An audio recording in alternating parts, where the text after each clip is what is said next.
All right. Well, good Bon, evening, everyone, and thank bonsoir tout le monde et merci d'être présent à cette réunion de mobilisation, de collaboration et l'aménagement du territoire qui s'inscrit dans le processus de réforme de gouvernance locale. Je m'appelle Chad Peters de Linwood Strategies et je vais animer la séance de ce soir. Avant de commencer, j'aimerais repasser quelques points. D'abord, je vous informe que cette séance est enregistrée. C'est parce que nous procédons de la sorte, parce que nous allons utiliser l'enregistrement pour avoir les idées et les points de vue exprimés ici lorsque nous redirigerons notre rapport qui sera intitulé « Ce que nous avons entendu ». Nous allons mettre une vidéo en ligne afin que les gens puissent écouter. Interprète anglais, mais ça vient de figer, on n'a plus de son. If you want to hear the audio track in English or French, you can click the interpretation button at the bottom of your screen and select the language channel you want to listen to. You could also opt to not follow a specific channel and just listen to the live feed. If you are speaking, we would encourage you to turn your camera on and ensure that you speak clearly into the microphone so that we can help the translators joining us here today and so the other participants on this call can hear your eloquent remarks. Now, before we jump into the discussion, I would like to remind everyone that you're encouraged to complete the survey or send a written submission in response to the local governance review team. To do so, just visit gnb.ca/vibrantnb, or you can email the brief to vibrantnbdynamic@gnb.ca. We have a good-sized group here this evening, so I'm going to ask that you use the raised hand feature in Zoom if you want to make a comment or ask a question. That way we can keep things moving along. You can find raise hand either through the participants panel or under the reactions button, which is in the bottom of your menu bar. You can also post questions or comments using the chat function. So this is the final of our 4 public engagement sessions this week. We've also already completed 6 themed stakeholder engagement sessions that brought a good number of individuals and organizations to the table. And once the new municipal governments are sworn in, we will be conducting another 12. On va avoir 12 sessions d'engagement pour un total de 22 à cette étape-ci. Nous avons 2 heures d'allouer pour une session spéciale. On va demander à tout le monde d'être assez bref pour tenter de limiter leurs commentaires à 2 minutes ou moins.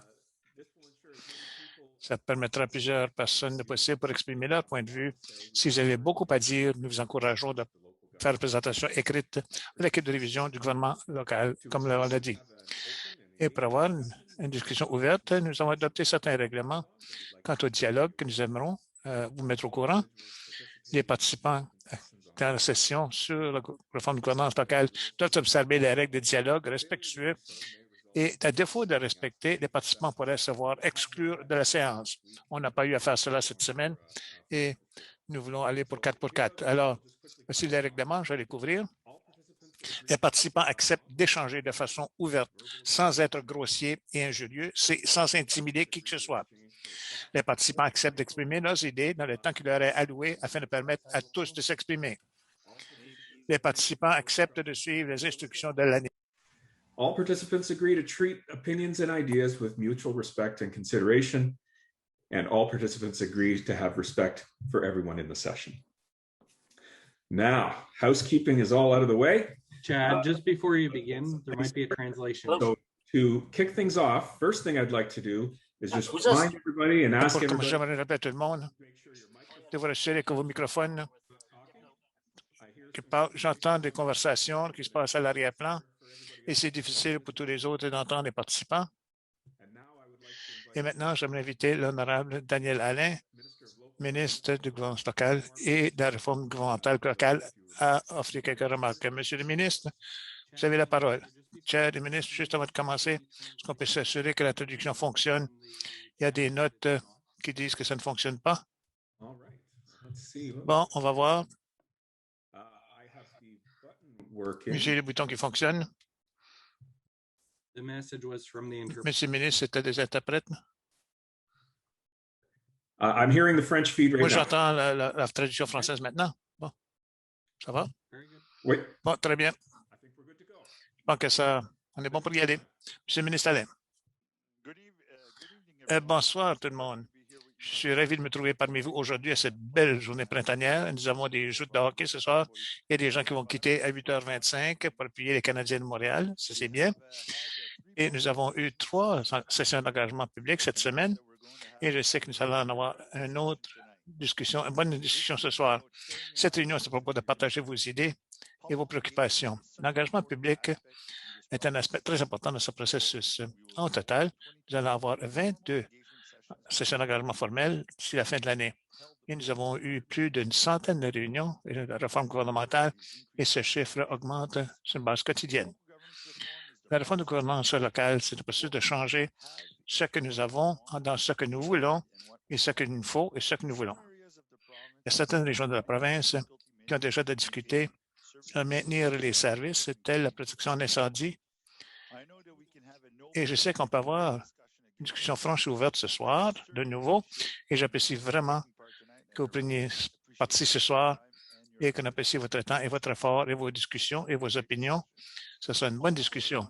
Également, j'aimerais vous souligner que is with us tonight, the MLA from Hampton and the MLA Keith Chasson from Tracadie. Shaila is here also. de Tracadie, Shaila. Alors, merci aux députés d'être ici et tous les conseillers et les représentants de DSL et les citoyens. Merci. On va avoir une bonne discussion. I'm here now. I'd like to introduce. Et j'aimerais vous présenter maintenant notre sous-ministre de gouvernance locale et de la réforme gouvernementale, Brian Donny, pour dire quelques mots. Merci, M. le ministre, et bonsoir tout le monde. Et merci de nous rejoindre à cette belle journée ensoleillée. Je vais repasser certains des détails du processus pour la réforme gouvernementale. Vous allez voir sur l'écran un échéancier de haut niveau que l'on fait. Et cette information et un échéancier plus détaillé est disponible sur notre site web gnb.ca.vibrantnb. Nous avons commencé le processus de réforme à l'automne dernier. Et nous avons lancé notre site web au mois de janvier et au mois d'avril, nous avons commencé notre deuxième phase du processus de réforme. On a commencé avec le document, le livre vert à la fin juin, une fois qu'on a terminé nos 22 réunions des intervenants publics, ainsi que les centaines de sondages, résultats du sondage que nous obtenons, ainsi que des énoncés de documents et des courriels que nous recevons sur une base quotidienne. Alors, merci de votre participation ce soir, ainsi que pour les pièces plus formelles qu'on a reçues. La troisième phase va passer pendant l'été et se concentrer pour l'analyse de toutes les formations que nous avons reçues par le processus d'engagement. Et voici, ça va mener à ce qu'on va émettre cet automne, c'est un livre vert, un livre blanc, dis-je. Alors, le livre vert, c'est à propos de placer des idées et d'avoir des conversations autour de ces idées et de commencer la discussion. Alors que le livre blanc sera le plan de réforme du gouvernement. Nous allons souligner les décisions politiques faites par le gouvernement s'attachant à la réforme à ce livre vert. Un livre blanc cet automne. Je vais dire ce que le ministre a dit plus tôt. Il n'y a pas de décision prise. Le livre blanc n'a pas été rédigé. Il y a des gens qui ont tenté de suggérer cela et je peux vous rassurer que ce n'est pas le cas. Nous voulons entendre ce que vous pensez. On a émis le livre vert au mois d'avril afin d'avoir la rétroaction sur les occasions qui sont au livre vert ainsi que le fait que ce n'est pas une liste exhaustive. Nous savons que nous allons entendre de bonnes choses ce soir, comme nous l'avons fait depuis les 3 dernières soirées. Et nous espérons que vous avez eu une occasion de faire la lecture. Et sinon, c'est disponible sur le site web ainsi que sur plusieurs autres renseignements et des données et des faits en ce qui a trait à la gouvernance locale. Le livre vert explique des choses dont il faut traiter par le processus de réforme et offre des occasions à savoir comment on peut y répondre. C'est notre intention d'encourager cette discussion publique que nous avons ici ce soir. Il y a 4 piliers ou thèmes et elles sont la structure actuelle de gouvernance et la collaboration régionale, l'aménagement du territoire et enfin le financement du système de gouvernance locale. Et ce soir, on va se concentrer sur l'aménagement du territoire. Dans d'autres conversations, mardi, nous sommes concentrés sur la structure et les finances. Et si vous avez d'autres idées, d'autres occasions, je vous encourage de les partager, soit par le courriel, et si on ne peut pas passer ce temps, ou en remplissant un des sondages. La liste n'est pas exhaustive et nous recherchons vos idées et votre participation. Ce n'est pas juste la rétroaction de ce qu'on a émis, mais également, il peut y avoir des choses qu'on a oubliées. Et avant de repasser la parole à Chad, j'aimerais rappeler à tout le monde, ce sont les services qui sont offerts au niveau provincial ou qui sont de responsabilité provinciale et ceux que les gouvernements locaux sont responsables. Et la liste sur votre écran n'est pas exhaustive, pas complète, et certains gouvernements offrent autant que 23 services à leur collectivité. Et je vais noter que dans les services locaux, le ministre est responsable de s'assurer que la prestation de services soit offerte, comme service d'incendie, collecte des déchets et le recyclage, comme exemple. Et j'aimerais vous remercier beaucoup d'avoir pris le temps ce soir d'être avec nous et j'anticipe vraiment la conversation et les idées qui vont ressortir des discussions ce soir. Et maintenant, je passe la parole à Chad pour commencer le processus. Fantastique. Merci, Ryan. Alors, comme on l'a mentionné, la session de ce soir va couvrir 2 des 4 piliers présentés au document vert et on va émettre 4 questions pour discussion. Tel que mentionné au début de la session, nous voulons assurer qu'autant de personnes que possible aient l'occasion de faire part de leurs commentaires sur ces questions. Nous vous demanderons donc de vous en tenir à 2 minutes pour vos remarques. S'il y a suffisamment de temps après chaque section, nous allons revenir aux gens qui ont d'autres commentaires à offrir, mais il faut vous rappeler qu'on a loué 2 heures pour toute la discussion. Alors, voici la première question. Utilisez le fait de lever la main si vous voulez prendre parole. C'est une façon pour nous de vous trouver, savoir qui veut prendre la parole. C'est sur le bouton « Réaction » au bas de votre écran. Au cours des années, ces groupes d'entreprises et des groupes économiques répètent que les gouvernements locaux et les régions doivent collaborer davantage. Le livre vert propose quelques possibilités qui ont trait notamment à la mise en commun des ressources humaines et financières dans les collectivités, au renforcement du mandat des commissions de services régionaux et à l'élaboration de normes de services et de données de référence, ainsi que de les moyens de les mesurer qui sont pertinents à l'échelle locale et équitable, peu importe où l'endroit où se trouve dans la province. Parmi ces possibilités, lesquelles sont les plus importantes et lesquelles sont les plus pertinentes à vos yeux? Et dernier, y existe-t-il d'autres options que nous pourrons également prendre en considération? Bon, maintenant, c'est prêt à la discussion. Sean Taylor, vous avez la parole. Sean Taylor? Alors, bonjour. Je vais juste regarder si c'est assez bref parce que ce que je vais recommander, ça a été mentionné par plus de 25 rapports qui ont été faits pendant notre histoire de réforme gouvernementale. J'ai eu le grand plaisir d'être en études en maîtrise lorsqu'on a fait cette étude. C'était une bonne combinaison. Alors, j'ai passé toute l'année dernière à étudier ceci. Une chose qui m'a vraiment frappé dans le rapport FIN, le sujet de gouvernance locale et régionale, c'est qu'il n'y a pas de solution déjà prête qu'on peut utiliser. C'est en 2008. Et depuis ce temps-là, on a ajouté plusieurs choses. Et je pense que, franchement, le système de districts régionaux en Colombie-Britannique, c'est une solution qu'on peut mettre en œuvre relativement avec très peu de méconfort et avoir de grands gains. Là, nous avons plusieurs éléments de notre système qui peuvent vraiment être mis de l'avant et utilisés pour plein de leur potentiel si on accepte ces solutions déjà prêtes. J'encourage les gens à étudier cela par eux-mêmes également. Et je n'irai pas dans tous les détails parce que c'est très bien couvert. La Colombie-Britannique a un très bon site web. Alors, merci bien. J'espère que vous avez une bonne session. Merci, John. J'apprécie cela. Et s'il y a de l'information que vous pouvez nous offrir, si vous faites de la recherche sur cela, je pense que c'est bien. Veuillez le soumettre au ministère pour étude. Prochain, on va passer à Doug Hamer. Doug, c'est bon de vous voir.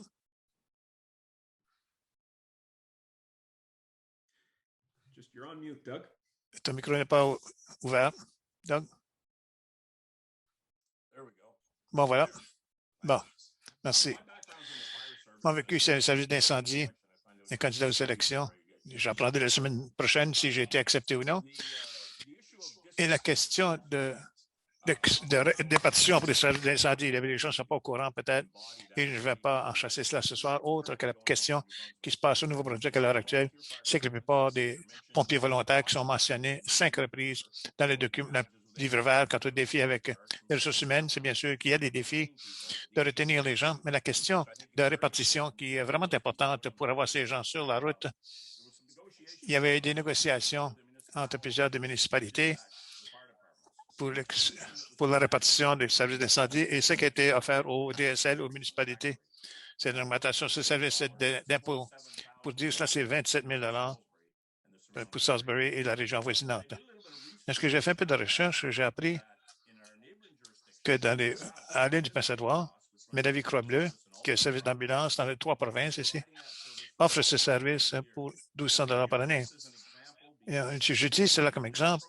Est-ce que ce processus, c'est tout à propos d'une vache laitière pour les municipalités, plutôt que de considérer les efficacités de la régionalisation? Nous le faisons ici. Il y a 6 services de pompiers qui sont ensemble depuis 34 ans avec l'aide mutuelle et les noms sur les portes aussi n'est pas pertinent.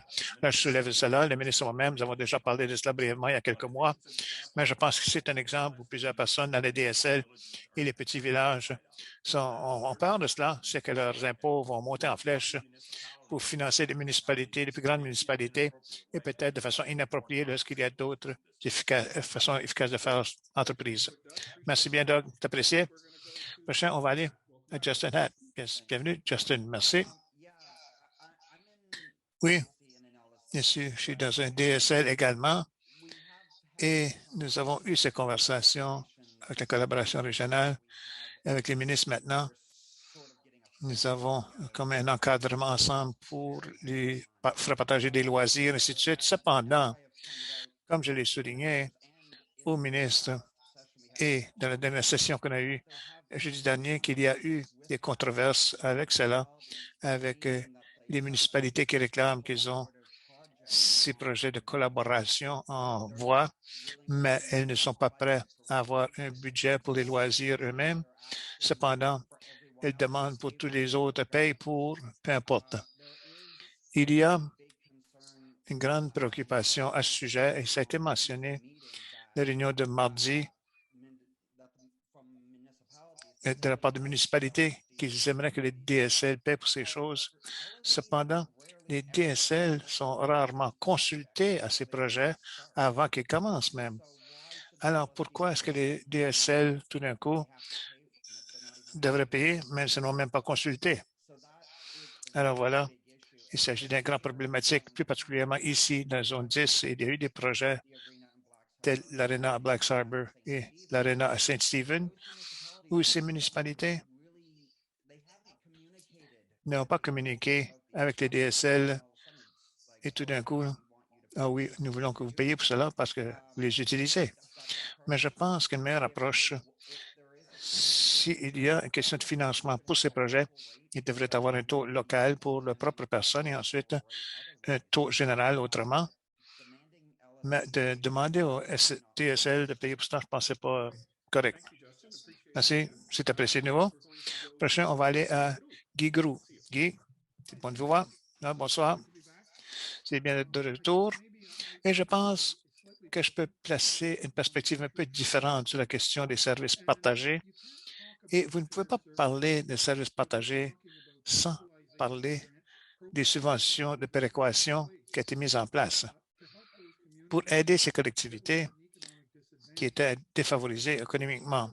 Et l'intention des subventions de péréquation, c'était honorable, mais ce formule de subvention est désuet et très injuste de plusieurs façons. Et j'ai envoyé ces renseignements déjà. Mais les subventions d'égalisation ont créé un aspect de déception qui n'a aucune égalisation, alors que les communautés voisinantes reçoivent des centaines de milliers, parfois des millions de dollars en financement additionnel.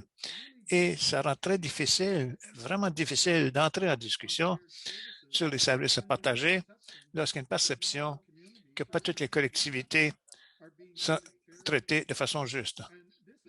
Et ceci s'est encore empiré lorsque les collectivités qui reçoivent 0 $ en péréquation, ensuite doivent payer jusqu'à 5 fois plus basé sur la valeur d'évaluation pour les mêmes services partagés. Et ceci, c'est un grand empêchement. Est-ce qu'il y a quelqu'un qui parle?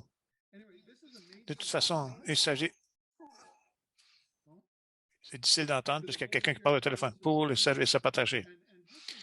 Et juste comme exemple, Doug Harmer a soulevé l'idée à propos du service de répartition des services d'incendie. Nos coûts à l'heure actuelle, c'est 7 000 $ et le coût pour les services partagés est plus de 40 000 $. Alors, quel est l'incitatif pour les collectivités de se joindre dans une entente de services partagés qui coûte 6 fois et demi plus que ce que nous payons à l'heure actuelle? Et essentiellement, C'est quelque chose qui doit être arrangé si on veut parler de services partagés et de collaboration régionale. Merci. Merci, Guy.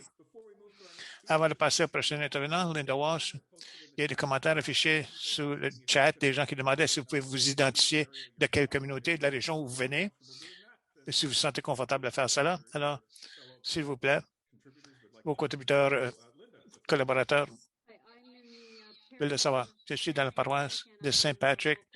Je suis sur un DSL ici. Mon commentaire, c'est que je vois qu'il y a plusieurs occasions pour la collaboration entre toutes les DSL dans différentes régions et je vois des occasions pour renforcer les districts de services locaux pour nous aider à cela.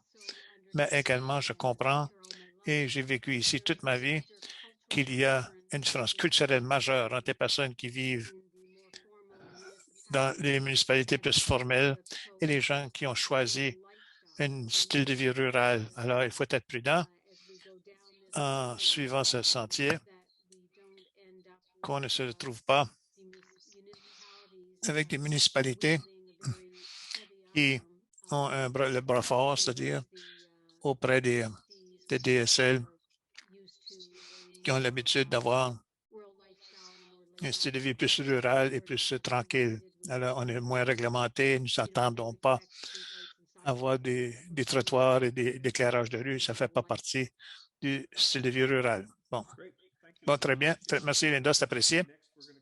Je vais aller à Sally McGrath. Sally? Je dois ouvrir mon micro encore. La collaboration régionale, c'est un domaine délicat. On nous a demandé de collaborer dans le coût d'une patinoire à Fredericton, qui est la part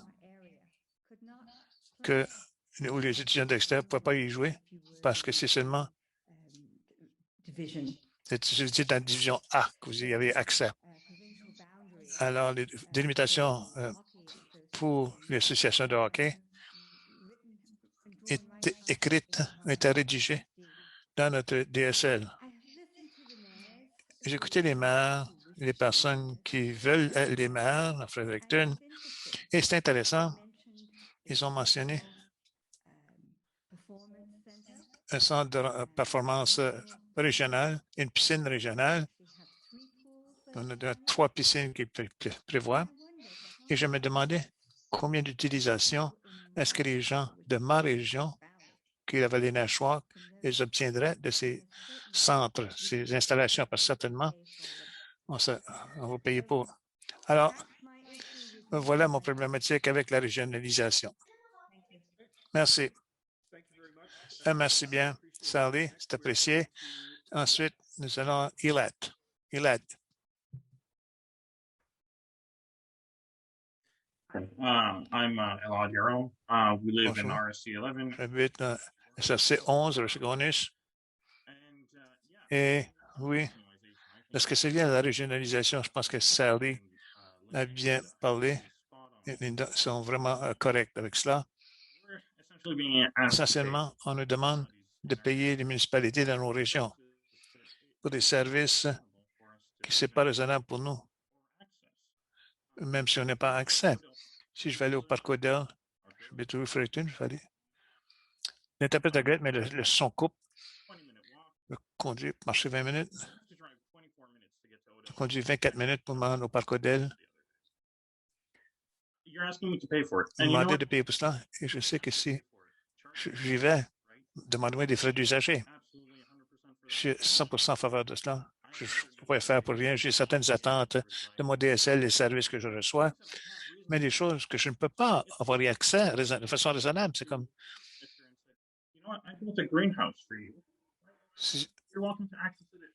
L'interprète regrette, mais le son coupe tellement qu'on ne peut voir une traduction. On a beaucoup de difficultés à t'entendre. Yes. C'est mieux? Yeah. Oui. Bon. Non, c'est pas mieux. Désolé, mais ça va coûter. L'interprète regrette, mais on entend mal l'interlocuteur. Il est impossible de voir une traduction simultanée parce que le son coupe. A long way from Moncton for you to get to my house. It's just not reasonable. C'est pas raisonnable. charge us user fees, demandez-nous des frais aux usagers. discounts for local people. It makes a lot of sense. Ça fait beaucoup de I sens. don't have anything against that. Je suis incontinent. To pay wholesale Je ne demande pas de payer le gros pour les choses auxquelles on ne peut pas avoir accès raisonnable. Very good. Ah, très bien. Merci, Elad. Ensuite, on va aller à Robert Campbell. Robert, tu as la parole. Je suis Robert Campbell de Salisbury. Je pense que le mot collaboration de Salisbury est entouré de plus de 10 000 habitants des DSL, dans une population d'environ 2 400. Ça accroît chaque année et les entreprises ont commencé des DSL. Je m'assurais une croissance d'entreprises lors du COVID dans nos collectivités a augmenté de 13 Lorsque l'on parle des sentiers, nous bâtissons nos sentiers. On invite des gens de Moncton Riverview dans nos collectivités pour nous découvrir. Nous avons des volontaires qui ont collaboré, qui ont travaillé en collaboration avec nous. Nous sommes tous ensemble. Les enfants viennent à notre école. Alors, il y a une collaboration régionale qui se produit maintenant. Mais on est fait de TSL, on fait partie de notre famille et notre voisin à Petit-Kodiak. Aujourd'hui, on partage une équipe de baseball, de basketball, de hockey et notre département des parcs à Petit-Kodiak pour les champs de balles. Ils aident à partager les installations avec nous. Alors, ça se produit déjà à l'heure actuelle. Juste m'assurer qu'en passant à travers tout ceci, qu'il y a deux choses de ces choses qui se passent actuellement. Ce n'est pas un patron pour tout le monde. Et je suis d'accord avec Daniel Alain. Merci. Allez-y, Canadiens, allez-y, Canadiens. Bon, prochain, on va aller à Lois Corbett.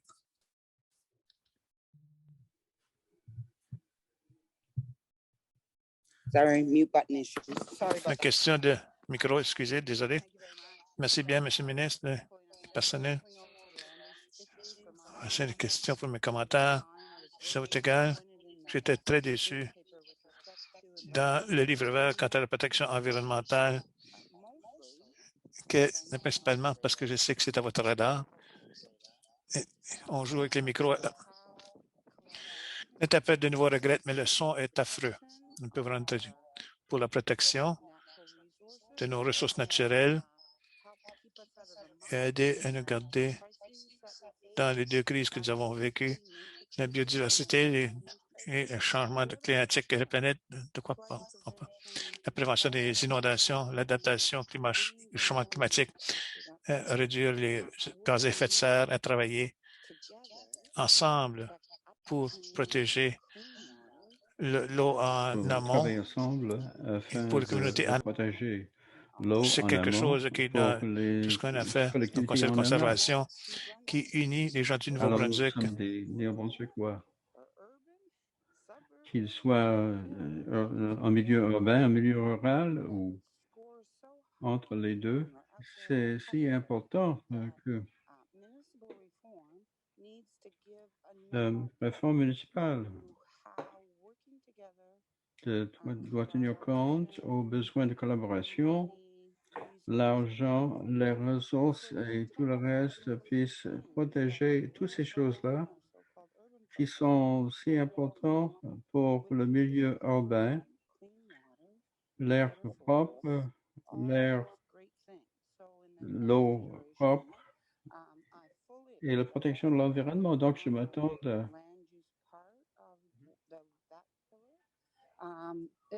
that we won't just have the minimum basis for kind of. Alors, c'est déjà le minimum de genre de collaboration en matière de protection de l'environnement, de l'eau, de rivières, l'eau potable.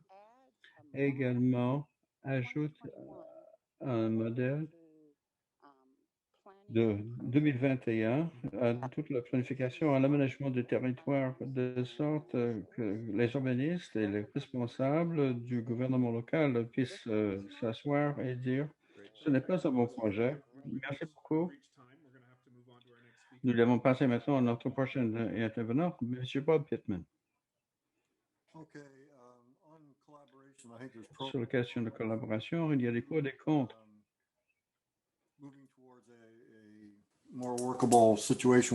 À trouver une situation qui est plus pratique. En ce qui concerne les DSL, je viens de Dorchester. Je l'ai dit l'autre soir, ça vaut la peine de le répéter. Nous sommes un énigme parce que nous devons traiter d'un établissement fédéral, les Premières Nations, ce qui ajoute toutes sortes de complications à notre situation. Donc, quand vous parlez de collaboration, ce n'est pas uniquement entre les municipalités et les DSL, c'est également d'avoir une bonne relation de travail avec le gouvernement fédéral quand il s'agit de Correction Canada et les Premières Nations. Et je peux me permettre de dire, nous sommes en train de subventionner les services que nous fournissons à ces organismes, à ces établissements fédéraux et aux Premières Nations. Jessica Lent, veuillez mettre votre microphone en sourdine. Si vous n'avez pas ce personnel professionnel, nous avons très peu de ressources quand il s'agit de ressources humaines. Donc, si vous n'êtes pas en mesure de négocier pour trouver des recettes supplémentaires pour notre localité, pour notre municipalité, vous êtes désavantagé. Il n'y a pas de solution à cela. Quand nous parlons de DSL, je pense que je devrais poser la question, est-ce que c'est comme par exemple un problème, un des problèmes les plus importants, c'est la question des transports, les routes et les ponts et tout le reste. Il nous reste 3 personnes qui attendent et il nous reste encore un autre 3 minutes. Linda, Brent et Lee, et nous allons passer à notre prochaine question. Linda, vous avez la parole. Just check your microphone, Linda. Microphone. Bon, voilà.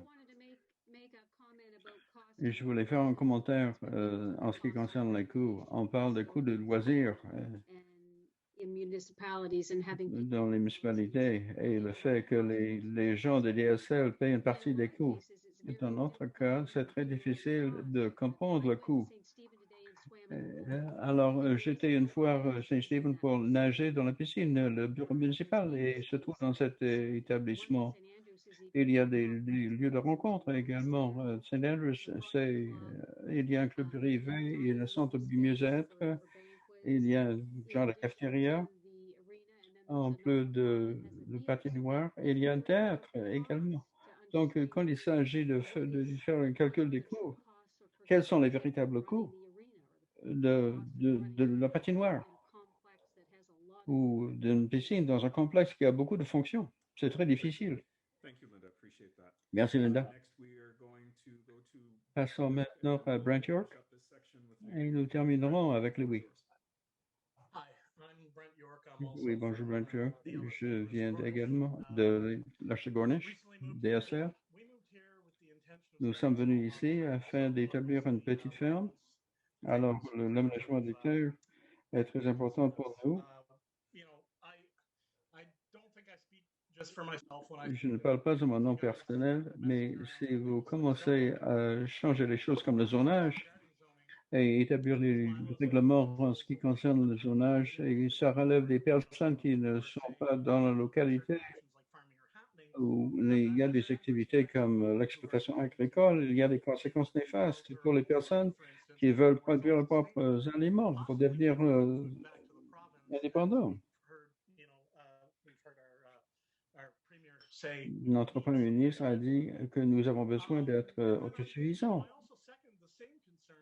Et j'ai la même préoccupation pour l'augmentation des impôts pour les services qui ne seront pas rendus. Nous n'avons pas besoin de payer les lampadaires, comme le service d'eau municipal ou le service d'égout municipal, parce que nous avons tous des fosses septiques et des puits. Alors, c'est ça. C'est pour ça que nous sommes là. Je sais que c'est difficile de faire un calcul des coûts des centres de loisirs, par exemple, et de savoir quelles sont les dépenses et quels frais il faudrait facturer. Mais les gens dans les DSL ne sont pas ceux qui ont décidé de bâtir ce centre de loisirs. Alors, déterminer ces coûts, ce n'est pas le problème. Nous devrions participer au calcul de ces coûts ou devraient être payés ces coûts si nous voulons nous en servir.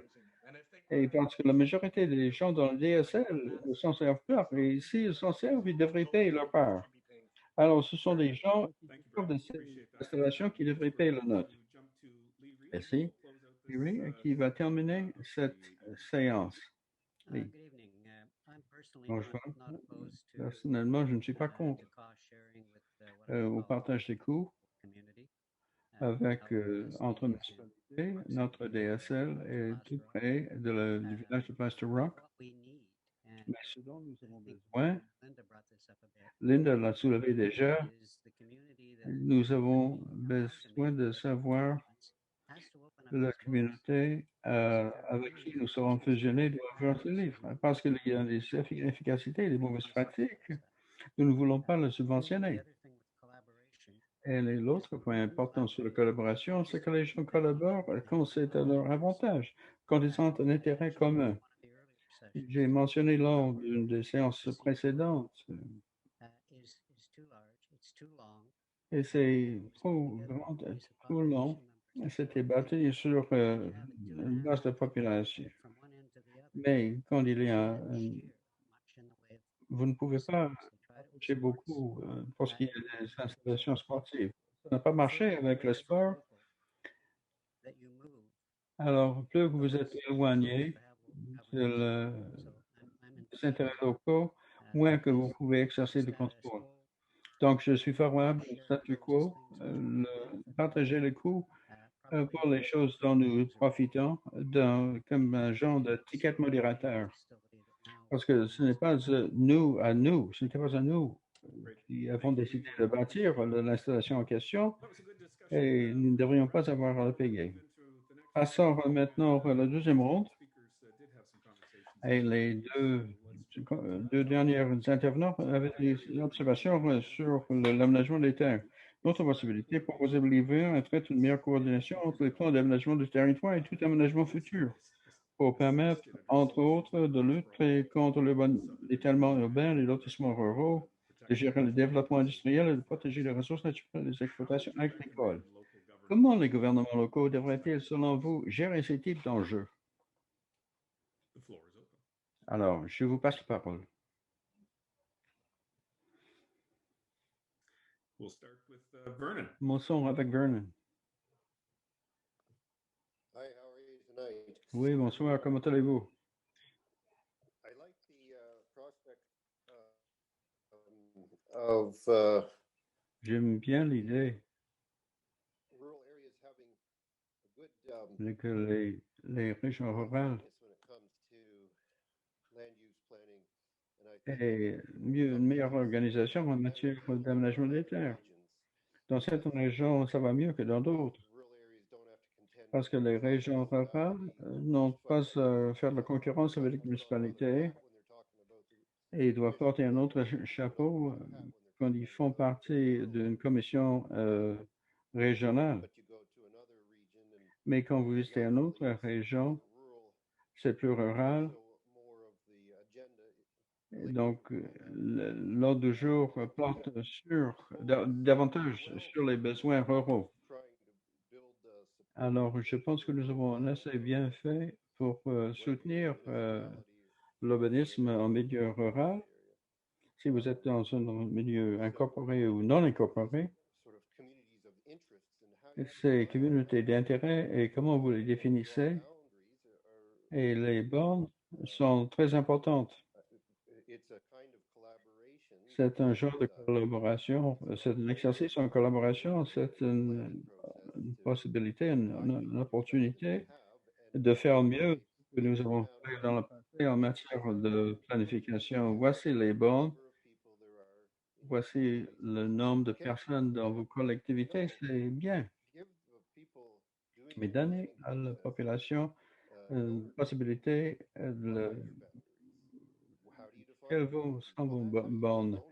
Comment définissez-vous vos localités? Il faudrait bâtir un sens d'appartenance.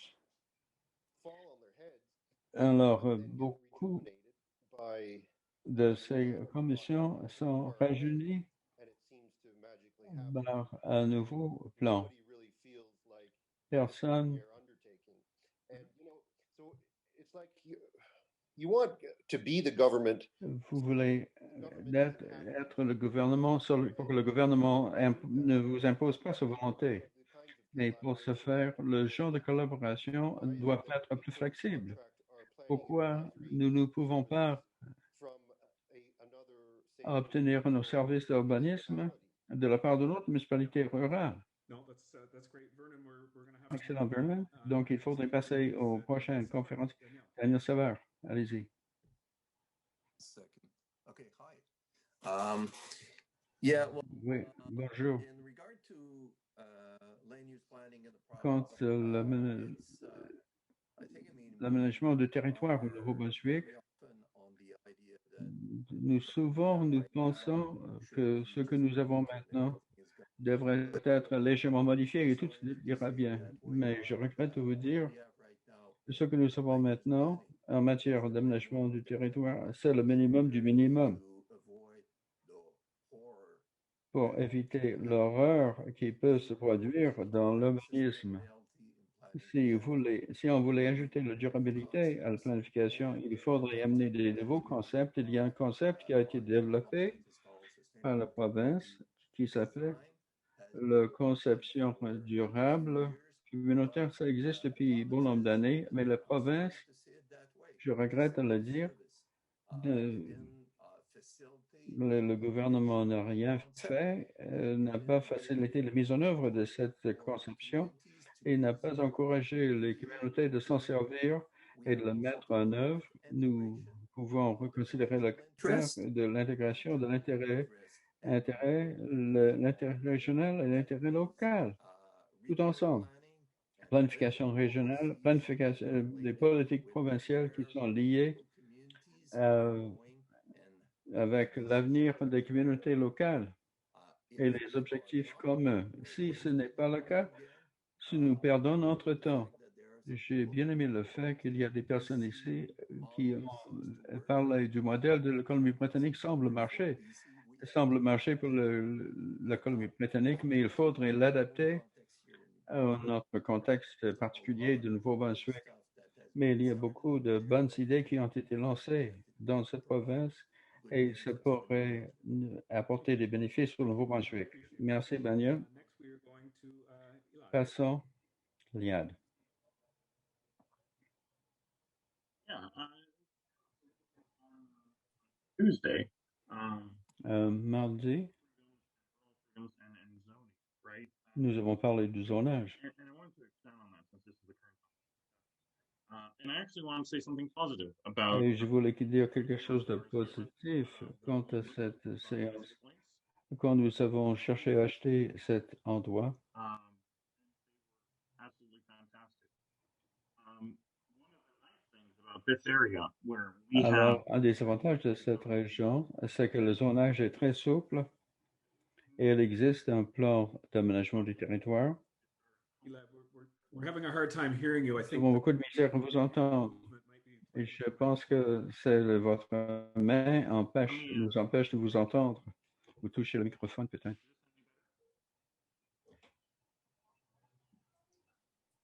Yeah, we're not hearing you at all now, Elon. Nous ne vous entendons pas du tout maintenant. I'll try typing it in. There we go. We can hear you now. Alors, nous vous entendons maintenant. So what I'm saying is, I want to say first of all something positive about the planning folks at RC11. They were responsive and helpful in finding out. Alors, mais c'est inaudible. For what we wanted to do. Alors, mais les planificateurs nous a permis de savoir s'il était possible de faire ce que nous avions à faire. Il y a beaucoup d'insatisfaction de la part de beaucoup de gens. And this, by the way, this is indicative. Et ce qui est occasionné par les problèmes techniques dans le milieu rural. When you're looking at planning, Quand vous considérez l'aménagement du territoire ou l'aménagement local, and you want inaudible. and you can't. Am I cutting out again? You're cutting out again. Yes. Oui, Yeah. on ne vous entend pas. All right, so I'll just type it in. Alors, je vais le dactylographier. Excellent. Merci. Igloo. Vous m'entendez bien? Parfait. J'aimerais signaler qu'il existe un danger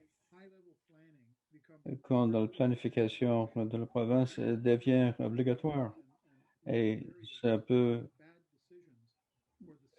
aboutir à des mauvaises décisions au niveau rural. Et au niveau des municipalités, il faut reconnaître que les communautés dans la province sont différentes et l'aménagement du territoire, les besoins sont différents d'une région à l'autre, d'une municipalité à l'autre. Donc, il faudrait avoir la souplesse pour traiter les besoins spécifiques de leur localité grâce à leurs plans municipaux et leur règlement de zonage. Dans le cas d'une ville touristique comme St. Andrews, serait très différent les règlements si c'était une localité industrielle. Également, une localité qui se trouve adjacente des terres humides aurait un besoin en matière de planification que le nôtre. Donc, il faudrait reconnaître les différences entre les besoins particuliers de chacune de nos municipalités et nos localités. Avant de passer au prochain conférencier, le chat, c'est une excellente façon de partager vos idées. Tout est capté dans le chat ce soir et fera partie du dossier. Nous l'imprimons et nous allons en tenir compte alors que nous préparons le rapport. Passons la parole maintenant. Ali. Oui, bonjour encore une fois. Quand je considère l'aménagement du territoire, j'ai une perspective écologique. Et au cours des 5 dernières années, j'ai vu une route bâtie dans une terre humide, un habitat d'oregnon, pour un gouvernement qui était très important. C'était le parc Mount Carlton, pour qu'on puisse y avoir accès dans les motoneiges. J'ai vu un terrain de camping qui a été aménagé dans les canaux pour que les personnes puissent y installer le bateau avec un excavateur en place. Et beaucoup de propriétaires de chalets le long du fleuve, ainsi que les exploitants de bois, détruisent et font extraction de zones tampons le long du fleuve. Et ils se demandent, des propriétaires de chalets se demandent comment ils perdent tout le rivage après avoir coupé tous les arbres.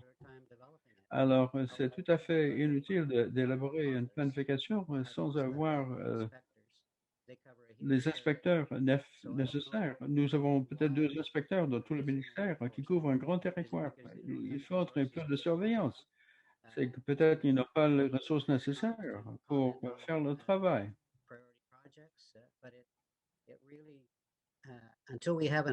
Jusqu'à ce que nous ayons la surveillance et l'exécution de la loi, un plan régional sera tout à fait inutile. C'est à l'extérieur du contrôle de municipalité ou un DSL. C'est règlements municipaux, c'est règlements provinciaux.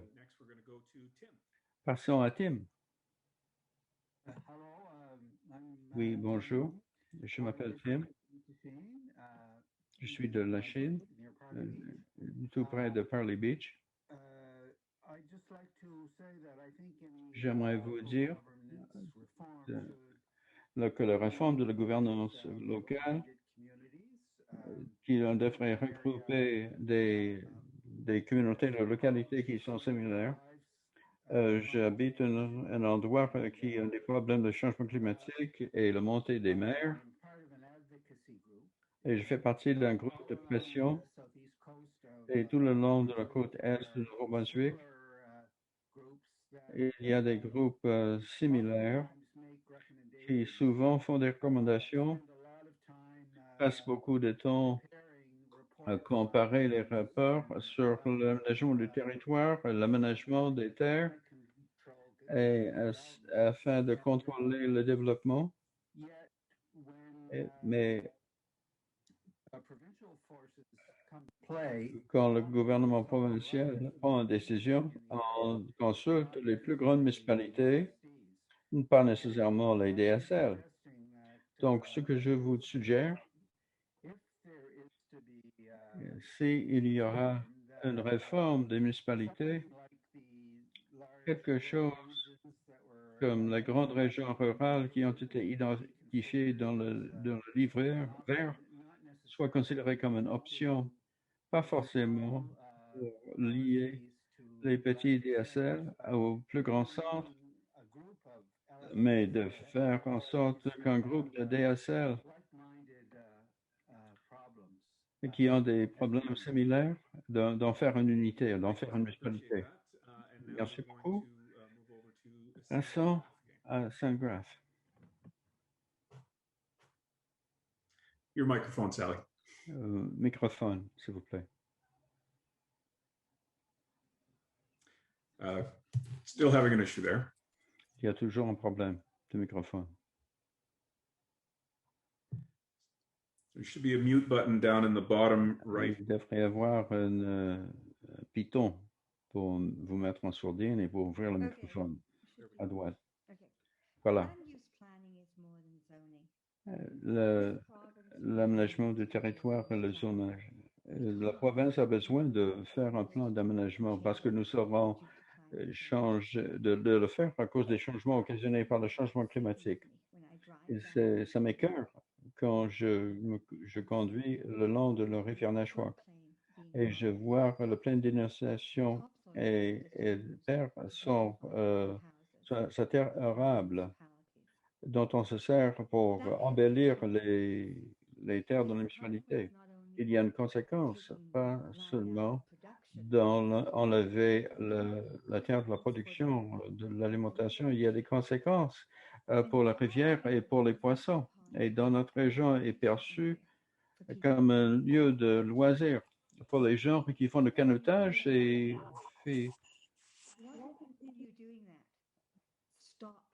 de la natation. Alors, il faudrait cesser de voler notre sol. Merci, Charlie.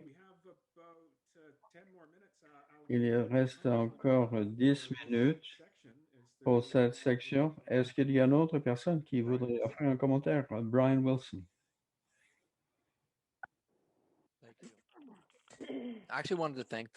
Je voulais remercier l'intervenant qui porte sur la question de culture à la langue et la race. Et j'aimerais l'idée qu'il y a un potentiel de créer des municipalités rurales, des personnes qui se sont établies pour les mêmes régions. Et je viens de Saint-Jean. Donc, je trouve que c'est une excellente idée, même si je n'habite pas dans une région rurale. Avant de déménager à Saint-Jean, je vais penser à Blacks Harbour ou Chance Harbour comme lieu de résidence. Mais j'ai habité d'autres régions où la région rurale a été une municipalité de 15 000 personnes, entourée une région urbaine qui était de 4 000 personnes. Ils travaillent très bien ensemble. Le territoire municipal rural était surtout des fermes industrielles et la région urbaine et les services de vente de détail, l'administration, les services de banque et les services de ce genre. Donc, il y a le potentiel d'excellentes possibilités. Et ça n'a pas besoin d'être une collaboration régionale. Franchement, je pense que cette question induit les gens à l'erreur parce que beaucoup de municipalités et des DSL ont besoin de sécurité financière avant de parler de la collaboration régionale. Que je pense à Saint-Jean, l'impôt foncier est enraciné dans un legs de plusieurs décennies. Les municipalités au Nouveau-Brunswick ne sont pas en mesure de créer des taux différents pour les différents types de propriétés qui se trouvent dans l'intérieur de leur municipalité. La récupération des coûts pour une entité industrielle ou commerciale n'est pas possible. Si vous pensez à Saint-Jean, vous avez une usine de gaz naturel, de Coles & Coles. Crew that has a training simulator that's used to support Point Lepreau in case of emergency, the Right. oil refinery. So these are critical pieces of infrastructure that support the entire province. Mhm. And so I think each community needs to be able to Chaque communauté doit pouvoir avoir taxation system un système d'imposition modernisé qui répond à leurs comptes pour savoir ce qu'ils font dans leur collectivité. Très bien, merci Brian. On va passer à Michael Tower. Merci bien. De Sackville, je suis d'accord que la province doit participer avec l'utilisation des terres, n'importe ce que ça vient, aux municipalités. La plupart de nous sommes établis et nous suivons une bonne orientation et nous travaillons dans des domaines où nous avons des eaux qui montent et des plaines inondables. Le changement climatique nous touche tous et nous avons travaillé très fort pour traiter de ces questions. Mais c'est les DSL, c'est juste en France moitié. Et que, à moins que le contrôle, l'aménagement des terres, ça peut avoir un effet néfaste sur nos municipalités et sur les DSL. Là, je pense que c'est là où on devrait se concentrer, ça vient à l'aménagement des terres et pour utiliser les municipalités qui puissent contrôler ce qu'elles font. Merci. Merci bien. On va passer à Bob Hickman. Bon. Dans la conversation aujourd'hui, personne n'a mentionné les prémices inesthétiques et dangereuses.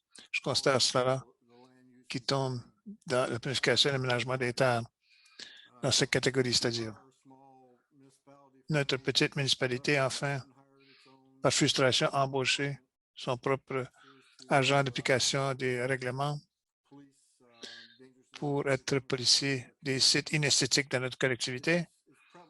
Mais c'est présent non seulement dans la collectivité, mais dans les DSL et ailleurs. Nous attendons que le gouvernement y mette du mordant dans le processus pour nous aider à nettoyer ces endroits. Et j'espère que c'est sur la liste de priorité de quelqu'un comme partie du processus de planification. Parce que certainement, ça a été très sérieux pour nous, une irritation pour nous. C'est ça que je voulais mentionner. Bon, merci. On apprécie cela. Nous avons deux intervenants qui restent en ligne et ça terminera cette section-ci. Premièrement, on va aller à Mike Blaney. Bon, merci, Chad. Juste pour ajouter, pas le précédent, mais avant lui, Michael Cower, pour donner suite à lui, absolument, ce qui est trait au DSL, je crois qu'il est important. Il y a une grande considération donnée à l'utilisation des terres et la planification des terres. À l'heure actuelle, les DSL n'ont pas d'autorité législative en vertu du système actuel pour franchement prendre des décisions ou d'offrir des guides sur l'utilisation des terres. C'est dans les mains du gestionnaire et du ministre, de fin de compte, du ministère. Et je crois que pour moi, c'est rationaliser un désir d'aller de l'avant avec les gouvernements, la réforme des gouvernements locaux afin d'offrir des situations où ils ont cette autorité en vertu de la loi afin d'avoir une plus grande participation. Et l'autre chose que je vais mentionner, et mon dernier commentaire ici, ce sera que nous sommes tous branchés dans la province du Nouveau-Brunswick. Nous ne pouvons pas tout simplement présumer que si nous restons avec le statu quo au sein de notre bulle, que ce soit d'un DSL ou d'une municipalité donnée, que les choses vont être correctes. Si quelque chose commence à aller de travers ou commence à faire faillite dans une région donnée, ça va éventuellement avoir un impact sur le restant de la province. Alors, nous devons comprendre que nous sommes dans ceci ensemble. Merci. Très bien. Merci, Mike. J'apprécie cela. On va ensuite aller à Janessa Smith. Ensuite, on a John Goodfellow en attente et ensuite, on va passer à la prochaine question. À Janessa, vous avez la parole. Bonjour. Je m'appelle Patricia Williams. Je suis voisine de Janessa. Nous sommes tous les deux ici. Lorsque vous parlez de planification, d'utilisation des terres, j'ai un peu de problématique. Il y a quelques années, il y avait une usine d'asphalte. Nous sommes dans la région du DSL de Coverdale. On habite Pine Glen, juste à l'extérieur de Riverview. Et quelqu'un bâtissait une usine d'asphalte ici. C'était censé aller sur le chemin Niagara, mais les personnes qui habitaient là ne le voulaient pas près de leur foyer, de leur maison. Alors, en réalité, le président du DSL, elle habitait dans le coin et elle ne le voulait pas près de sa maison, vu l'odeur et tout le restant. Et ça, c'est correct, mais je peux comprendre cela. Alors, les citoyens se sont regroupés et ils l'ont fait déplacer. Eh bien, devinez quoi? C'est près de ma maison maintenant. Et le gouvernement leur a donné le terrain. C'est sur les terres de la couronne. Et personne ici n'a été consulté à ce sujet. Et personne ici n'a été consulté. Alors, un jour, j'étais à l'extérieur et je sens cette odeur. Je pense, Seigneur. Et je panique parce que je pense, bon, est-ce que mon réservoir à mazout coule? Je regarde mon réservoir à mazout et je vais voir, bon, Seigneur, c'est quoi? Ensuite, j'ai réalisé, c'est l'odeur d'usine d'asphalte. Et je laissais moi-même, je m'assieds sur mon perron d'en avant de journée et les camions qui passaient, nous allons minuter chaque 30 secondes. Il y avait un camion qui passait. Alors, oui, certainement, il nous faut avoir la planification, mais les personnes qui habitent dans les régions définitivement doivent être consultées lorsque ça arrive. Très bien. Merci, on apprécie cela. Maintenant, nous avons un autre intervenant. Avant de terminer ce bloc-ci, on va à John Goodfellow. Bon. Bonjour, je suis John Goodfellow. J'habite dans Miramichi, ruralité de Miramichi. J'ai une préoccupation. La plupart des personnes qui ont un terrain dans le secteur rural pensent qu'ils ont des droits de propriété, selon ce que je peux apprendre officiellement. Ces droits sont garantis selon la Constitution canadienne et sont appuyés par la Cour suprême. Je n'ai pas encore vu une mention des droits de propriété. Je pense que les libertés dont nous bénéficions dans le secteur rural, les personnes qui aiment être dans la section rurale, et pourraient avoir une fondation sur le droit de propriété. Où les droits de propriété privée se terminent-ils et où peut-on avoir ces droits de communautaire? Je ne connais pas qu'il y ait rien dans la Constitution canadienne qui définit un droit communautaire. Les droits privés nous renient le droit de détruire les conditions de vie de quelqu'un d'autre, y compris les eaux souterraines, ainsi de suite. Mais qu'arrive-t-il à nos droits de propriété? Et comment pouvez-vous avoir une ville tout près, un centre urbain? Pensez-vous qu'il devrait avoir beaucoup à dire à savoir comment vous gérez votre terrain? Maintenant, c'est là où je vais placer mon jardin. Et là, je veux clarifier un certain terrain, ainsi de suite. Je vais déchiffrer. Est-ce qu'il y a un conflit d'intérêt ici? Merci. Moi, très bien. Merci, John. J'apprécie que vous preniez le temps. Nous allons passer à la prochaine question. Alors, vous avez une autre personne qui a levé la main. On va voir si on peut le serrer là.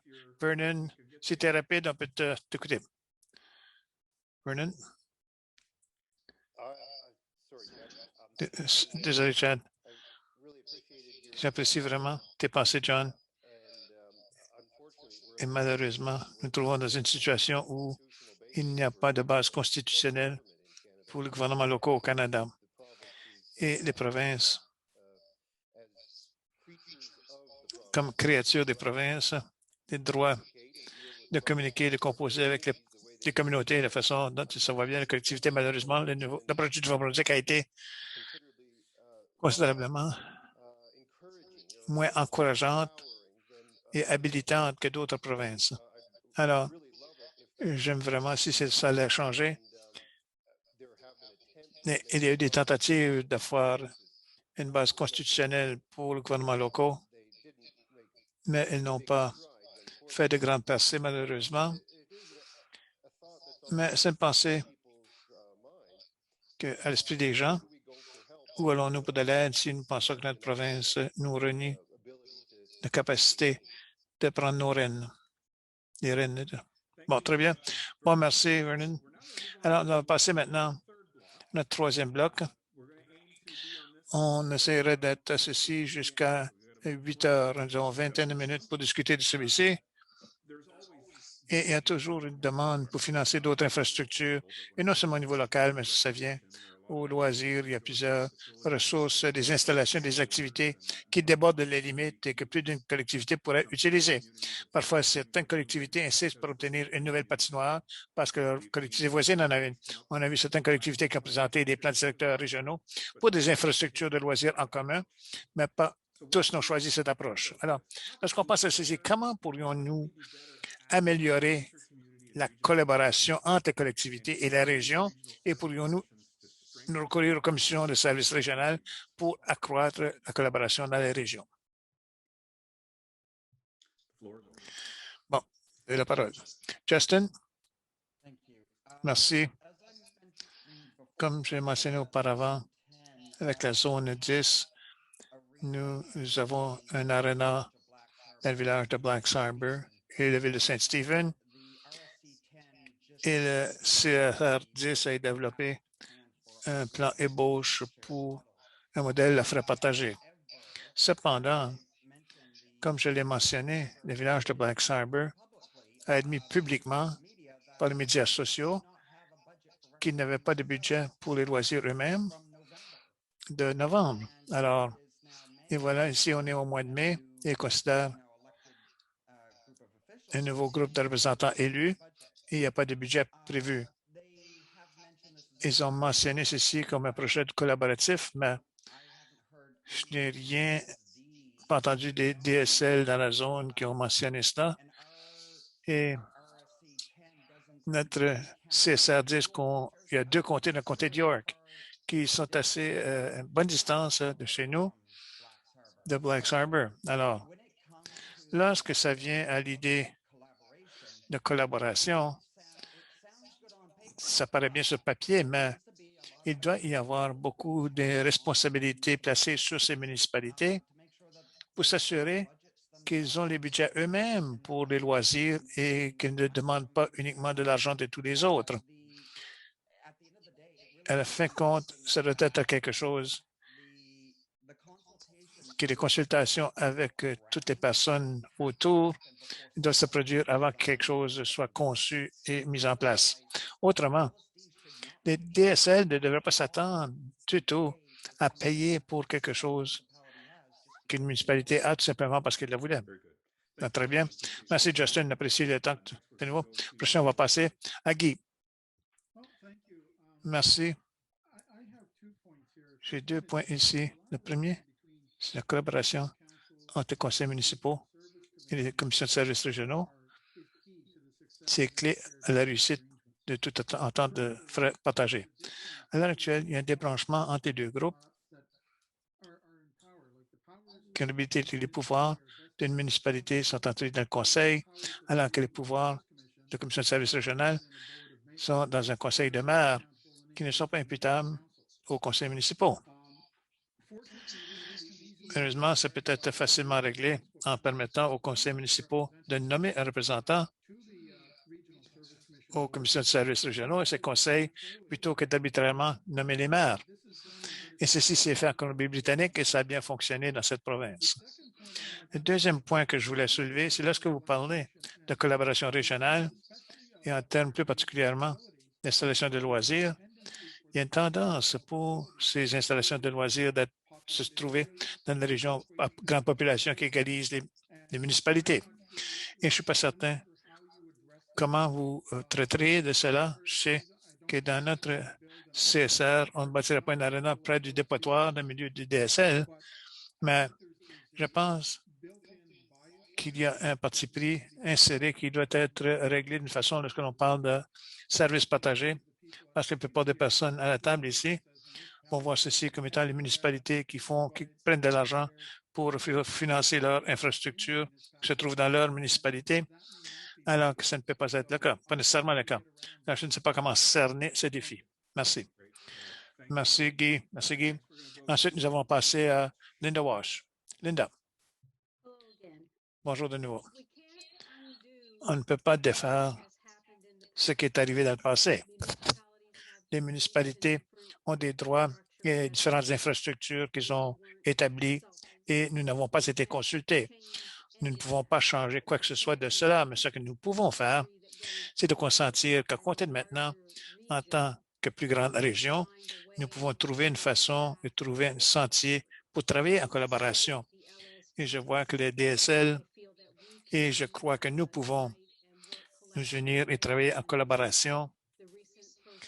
Et le processus récent avec le comité de Charlotte pour essayer de solutionner certaines de leurs problématiques. Je peux voir cela. C'est un début pour résoudre la problématique dans leur région. Et je suis d'accord que sur le côté des DSL, que les commissions de services régionaux peuvent jouer un rôle et faire partie de notre voix pour regrouper tout le monde et la porter à la table en solutionnant des questions pour les collectivités. La même chose, c'est que vous pensez aux écoles. Ils payent tous des taxes qui financent nos écoles, mais la plupart de nous n'ont pas d'enfants dans les écoles, non plus d'enfants, mais ça fait toujours partie du besoin. Et pour s'assurer que nous ayons les ressources dont on peut tirer avantage, c'est important, mais ça doit être une discussion et une collaboration et non pas uniquement qui décide que tout le monde va payer une certaine somme. Bon, merci. Donc, prochain, on va passer à Gisèle Fontaine. Gisèle a fait sur le chat qu'elle a de discuter avec la fonction à main levée. Alors, je vais juste l'inviter de participer. Merci beaucoup, oui. Je vais simplement ajouter que je suis dans la commission de Kent ici. J'habite à Saint-Louis, qui est juste à côté du Parc national Couchibougouac. Et nous avons, oui, bâti en collaboration avec les LSD et les villages de Saint-Louis, la ville de Richibouctou et le village de Rexton, le nouveau centre Kent Nord. C'est sur notre assiette fiscale, c'était convenu ensemble. Et ce n'est pas tout le monde qui était d'accord, les résidents, le conseil l'était. Alors, entre Saint-Louis, Richibouctou et Rexton, nous avons une nouvelle arena, et qui a un gymnase, et un sentier intérieur, et des installations que les gens peuvent louer. Nous avons une piscine. Également, nous avons un centre de curling. Alors, l'idée ici, c'est d'avoir tout le monde qui participe pour faire la promotion de notre région ici, pour avoir plus de personnes qui viennent, parce que nous voulons garder ce que nous avons ici. Alors, ça semble bien fonctionner pour nous. Merci. Bon, très bien. Merci, Gisèle. J'apprécie votre partage. Ensuite, on va passer à Daniel Savard. Bon, ça fonctionne. Je sais que plusieurs personnes ont mentionné la planification régionale et la collaboration, mais si nous allons participer à cela dans la province, plus particulièrement parce qu'à l'heure actuelle, nous n'avons pas de plans régionaux en place, ils essayent de le faire venir, mais si nous voulons avoir cela, nous devons avoir la résolution de conflits qui va être attachée à cela. Et c'est encore un britannique, c'est ce qu'ils tentent de faire. Et si ce n'est pas bien expliqué comment ça va fonctionner lorsque les gens vont lutter, parce que les personnes vont lutter éventuellement, ça ne fonctionnera pas bien. Dans le passé, dans la province, nous avions la planification régionale dans l'ancienne loi de planification de 1972 et ça n'a pas fonctionné. Bien sûr qu'il n'y avait pas de plan régional. Alors, il faut s'occuper de cette situation de façon correcte si vous voulez vraiment avoir du succès avec la planification régionale et de la rattacher aux objectifs locaux et aux politiques provinciales. Très bien, merci Daniel. J'aimerais souligner qu'il y a vraiment de bonnes délibérations qui se produisent sur le facteur chat ou, si vous n'avez pas eu la chance, le clavardage. On va capter cela et en faire apporter dans le rapport final que nous enverrons au gouvernement. Nous avons encore une dizaine de minutes qui nous restent sur ce sujet. C'est que nous parlons de meilleure collaboration intercommunautaire et régionale. Et est-ce que les commissions de services régionaux pourrait être utilisé pour renforcer cette collaboration dans les régions. Vernon. Of course they could. Bien sûr, il pourrait. Et désolé, je dois avaler un peu de, de mon souper, mais je pense que c'est peut-être une bonne occasion pour apporter le langage. Comme ce service régionaux, ça fait du bon sens linguistique. Parfois, le langage ne fait pas beaucoup de sens.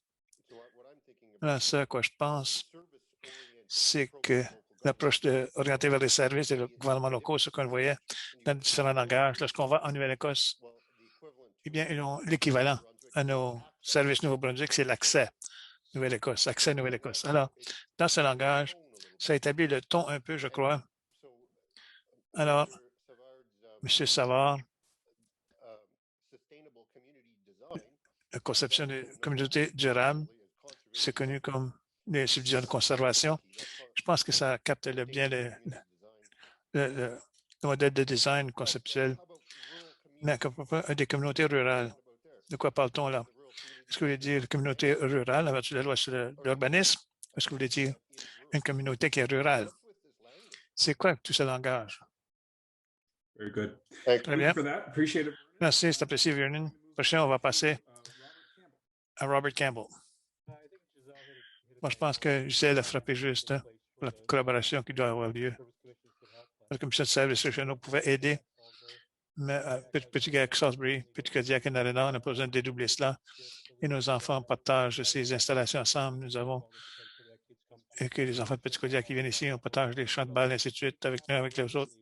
Ça peut arriver de façon holistique sans être forcé de le faire pour revenir à cette régionalisation. Mais de nouveau, je pense qu'il faut considérer la province dans les différentes régions pour se concentrer où la collaboration n'a pas lieu. Et ensuite, considérer la collaboration se produit ici. On ne dépense pas d'argent de façon irresponsable. On considère la façon où on peut travailler ensemble. Je pour nous rassurer qu'on n'essaie pas de faire un remède pour chacun, pour tout le monde. C'est-à-dire, on passe à John Taylor. Salut. J'aime vraiment ce que Vernon a dit à propos du langage qu'on utilise. Depuis 60 ans, le Nouveau-Brunswick a été orienté vers les services. Ce n'est pas très représentatif. Et vous voyez cela dans les DSL et dans les régions, de commissions de services régionaux également. Nous avons des directeurs régionaux, des DSL qui ne sont pas élus. Ils viennent de ces conseils consultatifs, c'est bien, parce qu'ils n'ont pas de pouvoir. Alors, je sais que c'est hors de question de savoir comment on peut le faire, mais en Inde, comment les personnes peuvent être élues, c'est une partie importante de légitimer ces structures. Et l'autre chose, c'est que ça appuie les groupes régionaux dans ce qu'ils tentent de faire, ce que la province doit faire. Au Québec, vous voyez beaucoup. Je ne me rappelle pas comment ils s'appellent en anglais, mais c'est comme c'est une partie de leur succès, c'est que la province les a appuyés et leur a donné de l'argent pour s'assurer que les choses fonctionnent. C'est une chose qui est en Colombie-Britannique, la même chose en Ontario jusqu'à un certain point. Ici, lorsqu'on a composé une commission de services régionaux, une des premières choses qui s'est arrivée, c'est mesure de chance n'a pas fonctionné. Au début, c'était centaines de fonctions que ces plateformes étaient censées combler, sauf qu'il n'y avait pas de financement pour le faire. Alors, ce qui est arrivé, c'est que ces structures séparées ont établi sur les mêmes frontières, mais ce n'est pas les CSR qui le faisaient. Même chose avec la planification régionale. S'il s'agit d'une fonction obligatoire, je ne connais pas de CSR qui le fait. Mais je le rapport de McKinney, je sentais que tout le monde veut faire de la planification régionale. Ça semble une bonne idée, mais personne ne l'a fait. Personne ne sait ce que c'est. Personne ne paye pour la formation, personne ne paye pour que les choses se concrétisent. Alors, je vois le livre vert, il y a beaucoup de recommandations pour d'autres choses que comme ce service régional peut faire, mais c'est bien, mais il faut les appuyer et prouver aux municipalités ou aux DSL qui participent que ces structures peuvent fonctionner. Alors, avant d'ajouter des services obligatoires, aidons à faire ces commissions, faire ce qu'elles doivent faire. Merci bien. Fantastique. Merci, John. T'apprécies. On passe maintenant à Justin Hatt. Oui, merci. Juste un point rapide parce que vous avez soulevé les CSR pour qu'ils participent plus avec nous. Une des choses qui doit être prise en considération plus particulièrement où les LSD doivent être dans le processus de consultation et plus particulièrement où la province a dit au livre vert qu'elle veut que chaque communauté soit plus impliquée, c'est essentiellement que les CSR, et je me répète un peu là, en ce moment, c'est pour dire c'est que les DSL doivent être représentés sur le conseil des CSR. De nouveau, la zone 10 est 64 DSL et 36 municipalités. Il y a 8 municipalités, une desquelles n'a que 300 personnes. Mais toutes les 8 municipalités ont un placement automatique à ce conseil pour le CSR, alors que des 21 DSL que nous avons, il n'y a que 9 qui ont le droit de siéger à ce conseil. Cependant, ils constituent la majorité dans cette zone. Alors, les DSL ne sont pas très représentés justement en vertu du modèle de CSR à l'heure actuelle. Il faut fondamentalement revenir et visiter, savoir si la structure actuelle fasse du sens et comment les développer afin que nous puissions encourager tous les DSL d'avoir un siège à cette commission. Merci, Justin. On apprécie cela. Maintenant, on va passer à Guy Groux. Oui, merci. Je vais juste faire un commentaire rapide. C'est que je crois que la collaboration régionale, c'est une force très positive, mais là où il doit y avoir un cas d'affaires sain et il faut démontrer qu'ils sont un avantage positif. Et je pense que la collaboration régionale fonctionne mieux parce que c'est fait sur une base volontaire. Est-ce que vous pouvez produire ce cas d'affaires pour démontrer qu'il y a un avantage? Et je voulais tout simplement ajouter que personnellement, je ne crois pas qu'un quatrième palier gouvernemental, c'est la solution. Et je ne pense pas que c'est là où on se rend pour établir un quatrième palier gouvernemental au niveau régional, mais certainement, ça me ferait frémir ces cas-là. Ouais. Parce qu'on a déjà assez de gouvernement. Je suis d'accord avec ça. Très bien, merci. Merci, Guy. Content d'entendre cela. Oui. Nous avons environ 5 minutes qui restent pour le secteur et nous avons 3 personnes en attente. Alors, on va régler ces 3 personnes qui restent et on va commencer avec Gregory Grant. Merci bien. Nous dansons tous autour du même tronc d'arbre. C'est intéressant de voir ce qu'on fait ici. Le début de cette conversation avec la promotion pour les Canadiens de Montréal. Franchement, là. Ah, bon, OK. Bon. Je participe pour Toronto, je dois dire cela, M. Alain. Cela étant dit, je suis dans le site de service local de Canterbury, le CSR 12.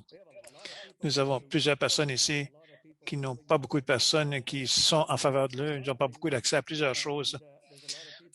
Il y a plusieurs personnes dans les DSL comme le nôtre qui ont besoin de champions, comme des personnes qui doivent être leurs champions et des personnes qui ne peuvent pas être champions eux-mêmes.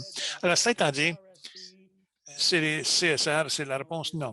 Non, les CSR ne sont pas la réponse. Est-ce qu'un autre genre de CSR, peut-être comme des régions de services rurales ou une région où on peut placer des DSL ensemble, comme 230 DSL, c'est trop. Ça, je comprends, c'est trop.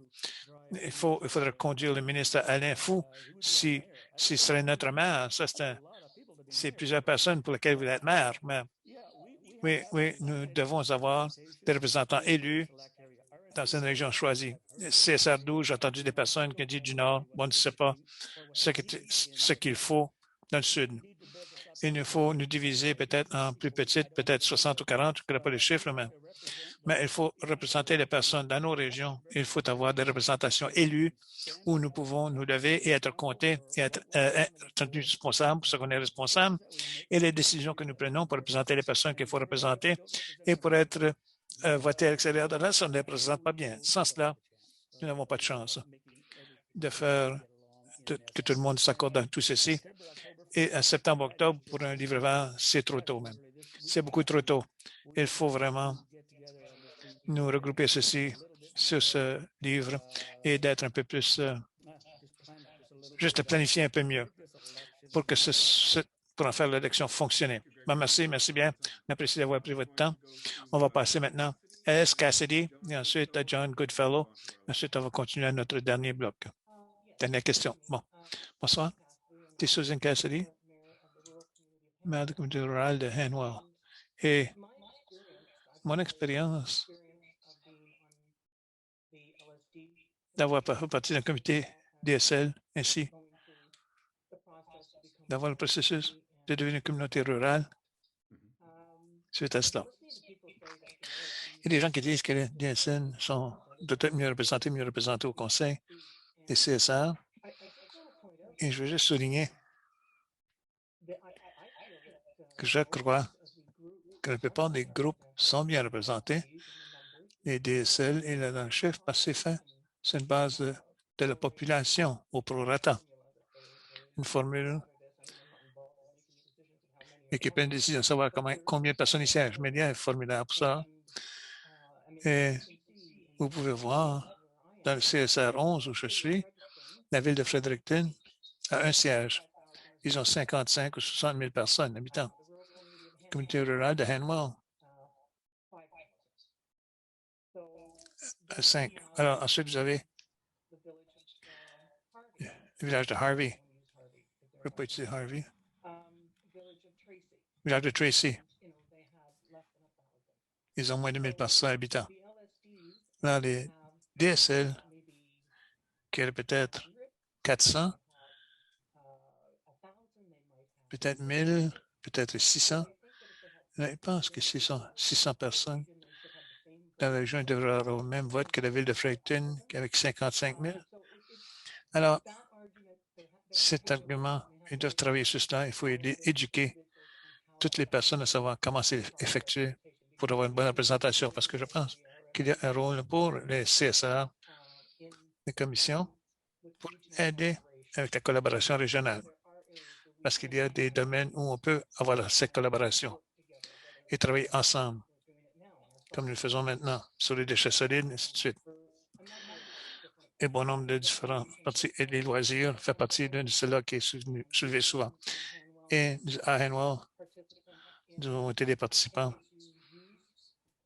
dans l'utilisation, modernisation. Et nous sommes également, si nous avons un entente de service de loisirs avec la ville de Fredericton, toutes ces choses sont disponibles. Ils fonctionnent à ce niveau régional. Alors, c'est juste une question d'assurer que les gens obtiennent l'information qu'il leur faut. Et c'est difficile, parce que vous avez les DSL, vous ne savez même pas comment rejoindre les habitants, parce qu'ils n'ont pas de contact central. Susan, désolé, on devrait continuer à John Goodfellow. Bonjour.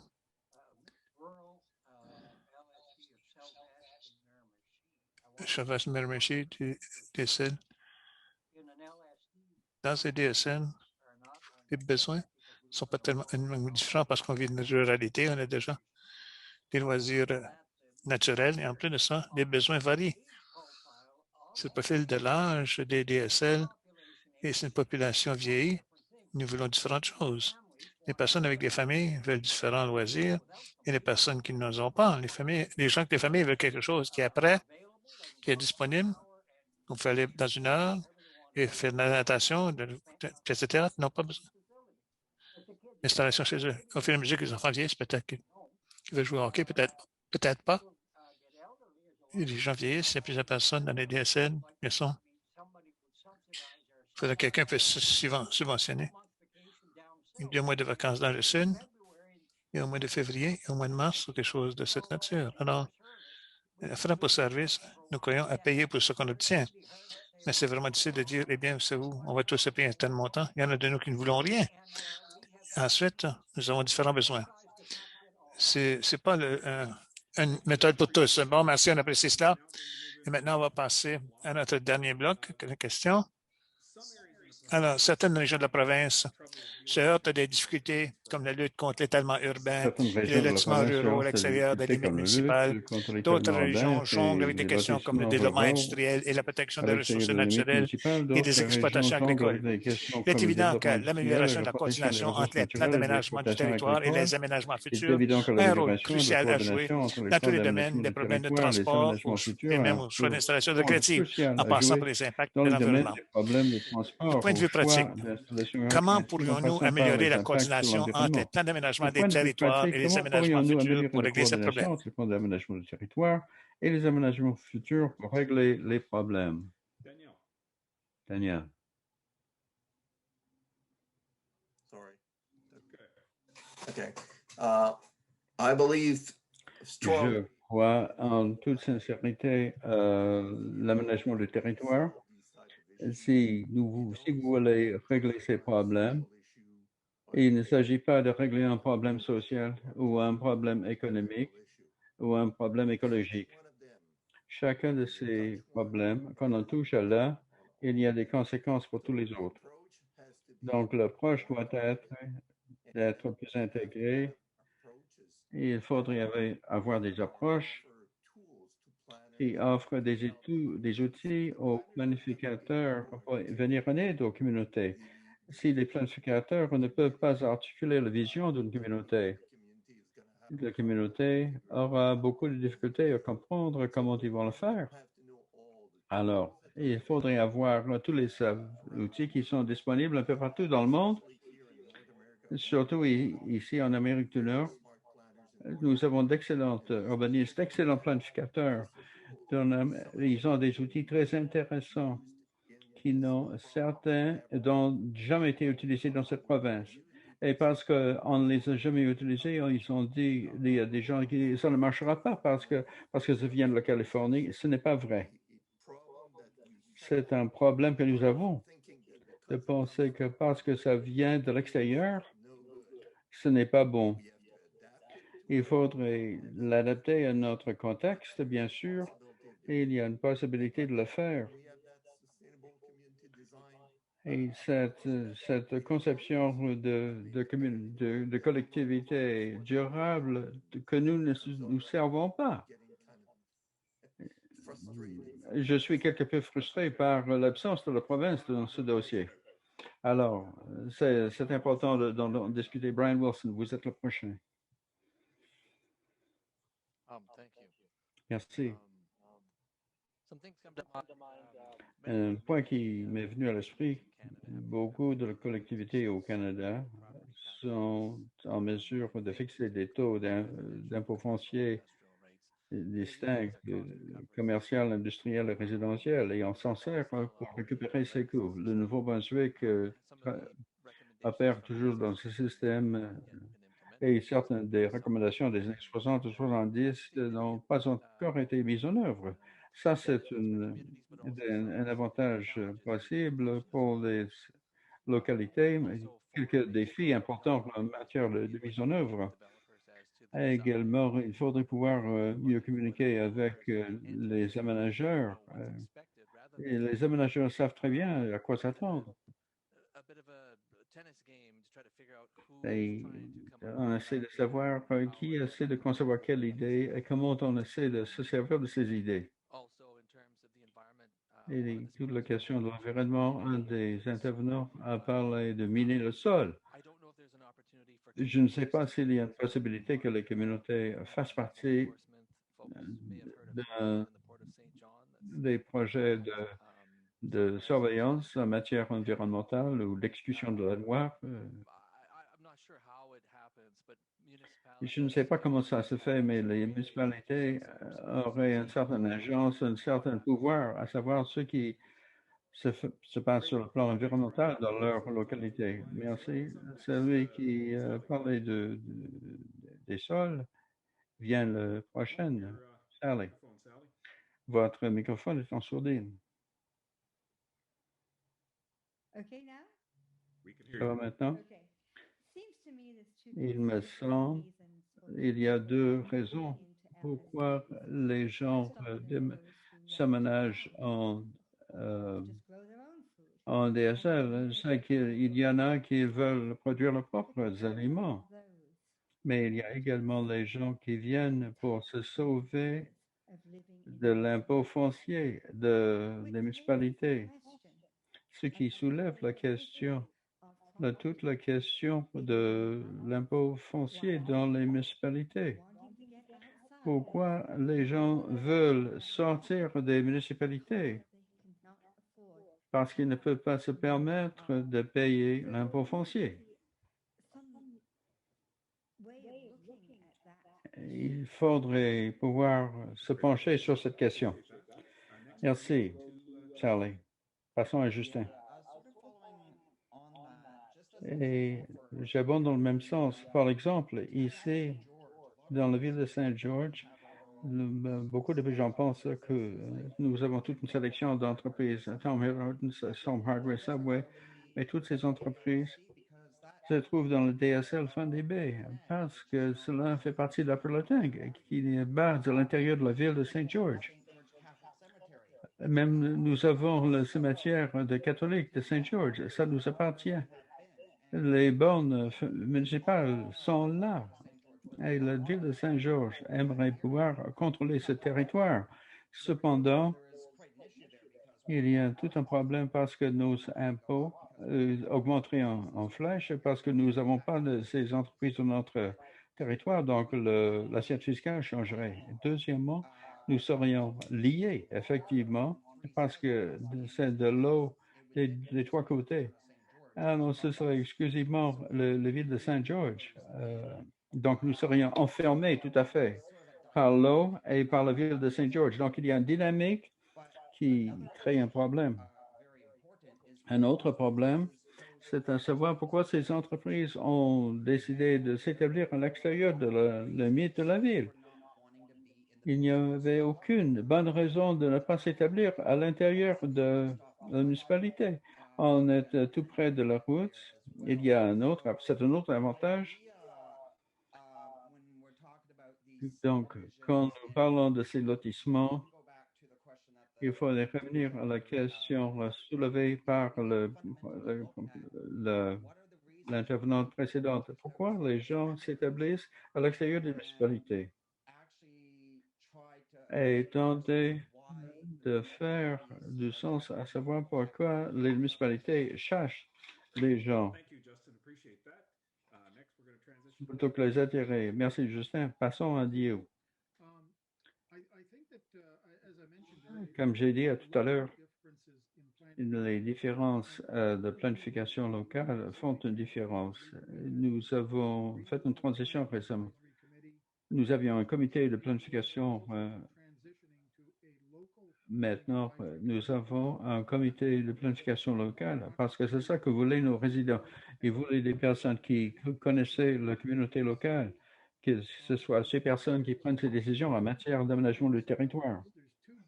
Parce qu'il y a du financement des municipalités, il y a deux choses qui pourraient se produire maintenant. C'est de taxer, d'imposer la municipalité pour la propriété qui appartient à la municipalité. Ça, c'est faux, c'est inadmissible.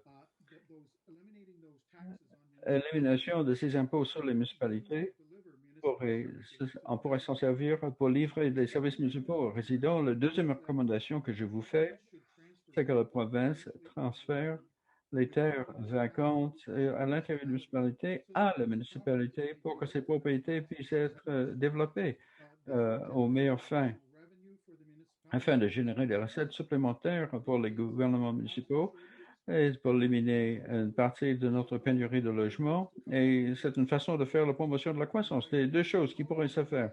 Et si vous me permettez, une troisième recommandation, permettez aux municipalités de fixer des taux des taux d'impôt fonciers pour les propriétés non résidentielles. Pourquoi le taux est lié au taux résidentiel? Et les utilisations non résidentielles devraient pouvoir être taxées à différents niveaux. Un restaurant aurait un taux différent qu'un hôtel ou d'un établissement industriel. Et c'est une autre façon pour permettre des recettes supplémentaires pour payer ces infrastructures municipales. Merci beaucoup.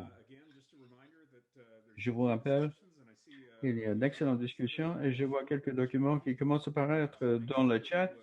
Alors, n'oubliez pas de le vérifier. Nous ferons en sorte que le tout soit inscrit, y compris dans le rapport que nous ferons. Donc, nous parlons des meilleures façons d'améliorer la coordination et les plans d'aménagement du territoire et les aménagements futurs. Et nous avons entendu des très bons commentaires jusqu'à maintenant. Est-ce qu'il y a d'autres commentaires? Plusieurs personnes ont parlé au téléphone. Des fois, c'est difficile pour nous de voir si vous levez la main parce que vous n'êtes pas physiquement présent. Est-ce qu'il y a quelqu'un au téléphone qui aimerait faire un commentaire?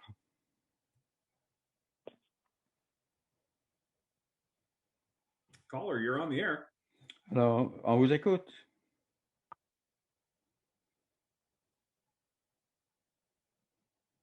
All right. Doesn't appear we have any takers. Alors, il paraît-il qu'il n'y a personne. Quelqu'un d'autre qui aimerait faire un commentaire sur les aménagements futurs et l'aménagement du territoire?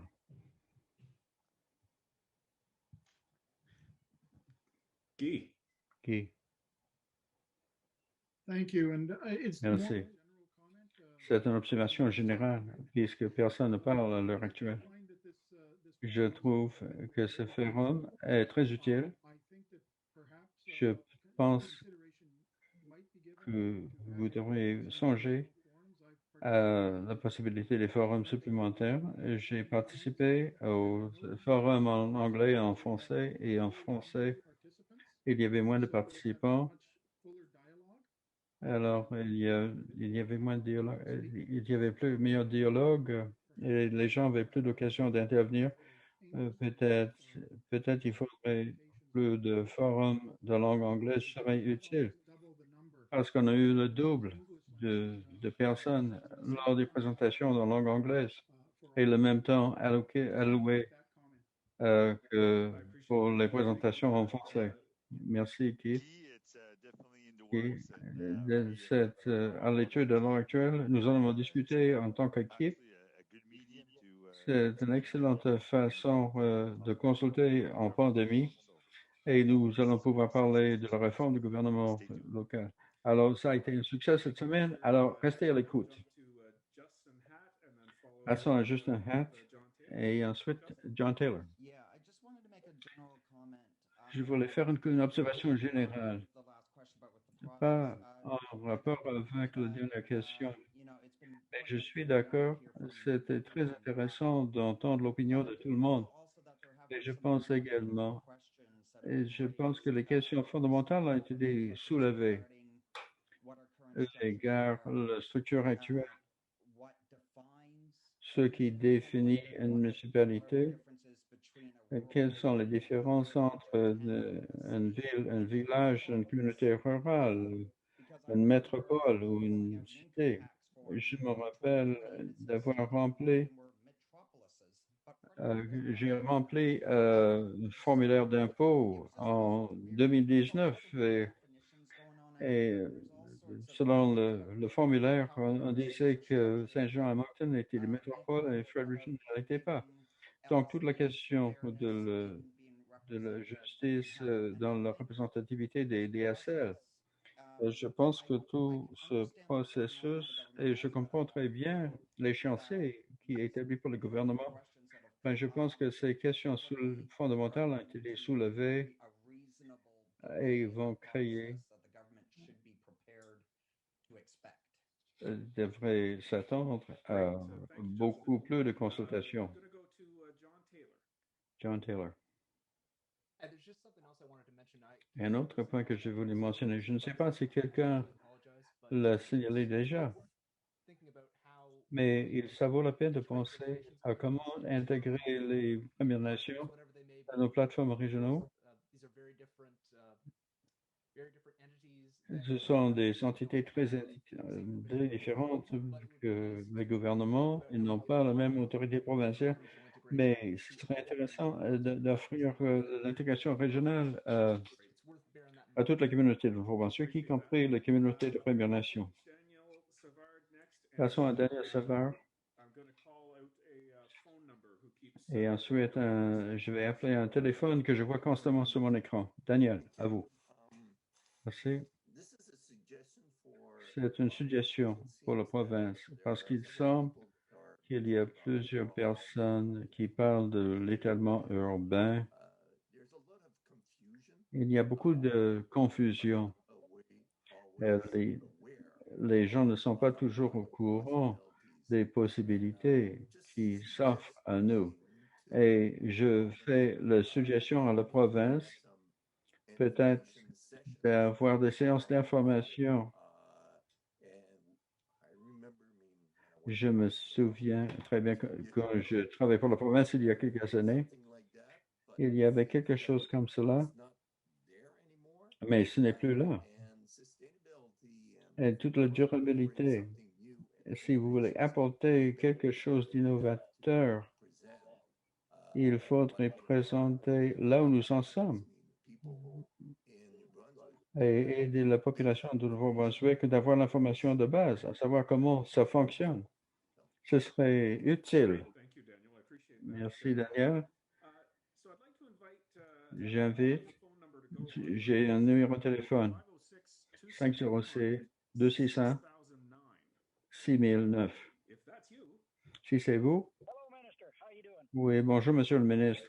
Comment ça va? be way above my pay grade. I'm just Alors, vous m'avez donné une promotion. Je ne suis que le président de la séance. L'intégration forcée des DSL n'est pas la bonne façon de faire.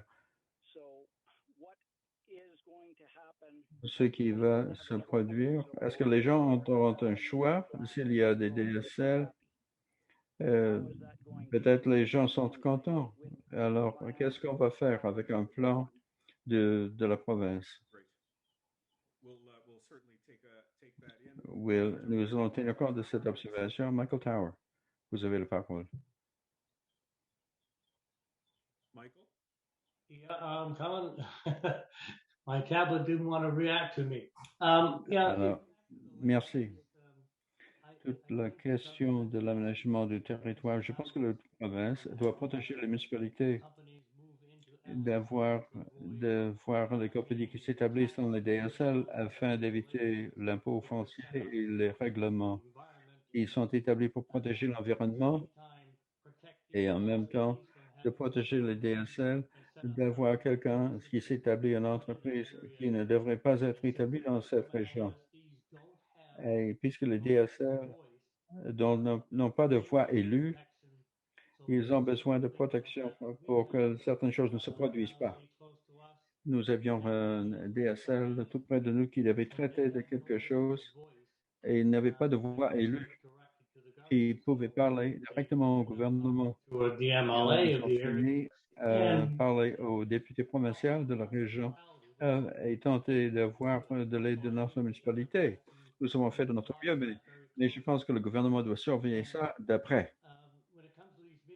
Et quand il s'agit de ces réunions qui sont excellentes, les meilleures que j'ai vues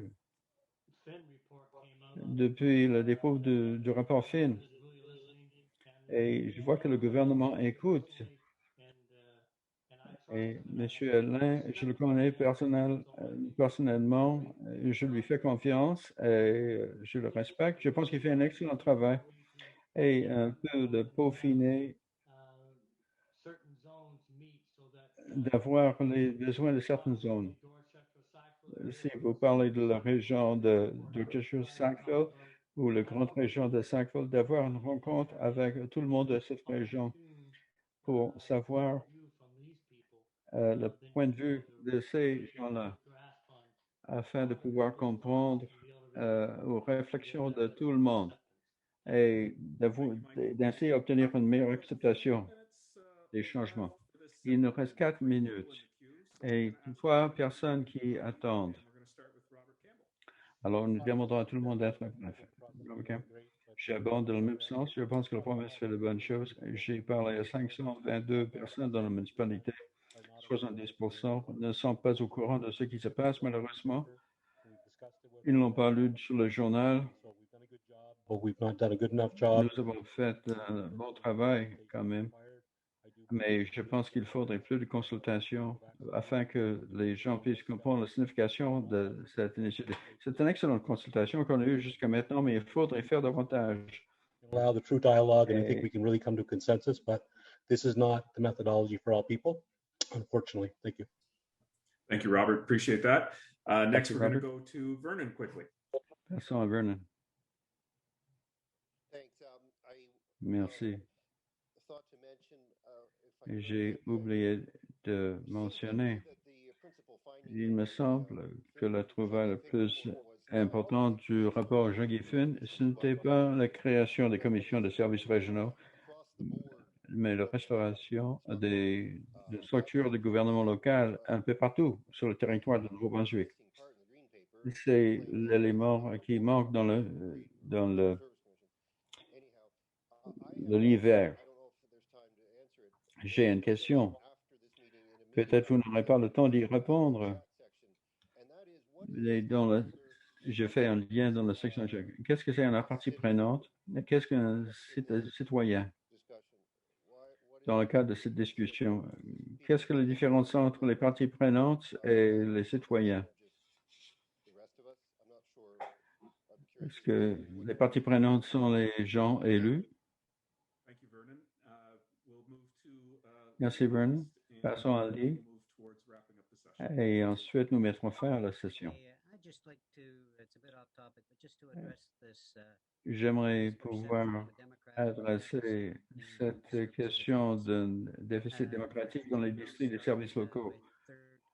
Le 1er juin, je vais commencer mon 3e tour sur le conseil consultatif, qui était aussi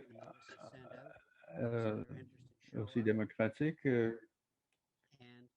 et une envie est envoyée à tout le monde. Les gens qui viennent à la réunion peuvent élire des représentants. Ce sont les DSL qui n'ont pas des questions.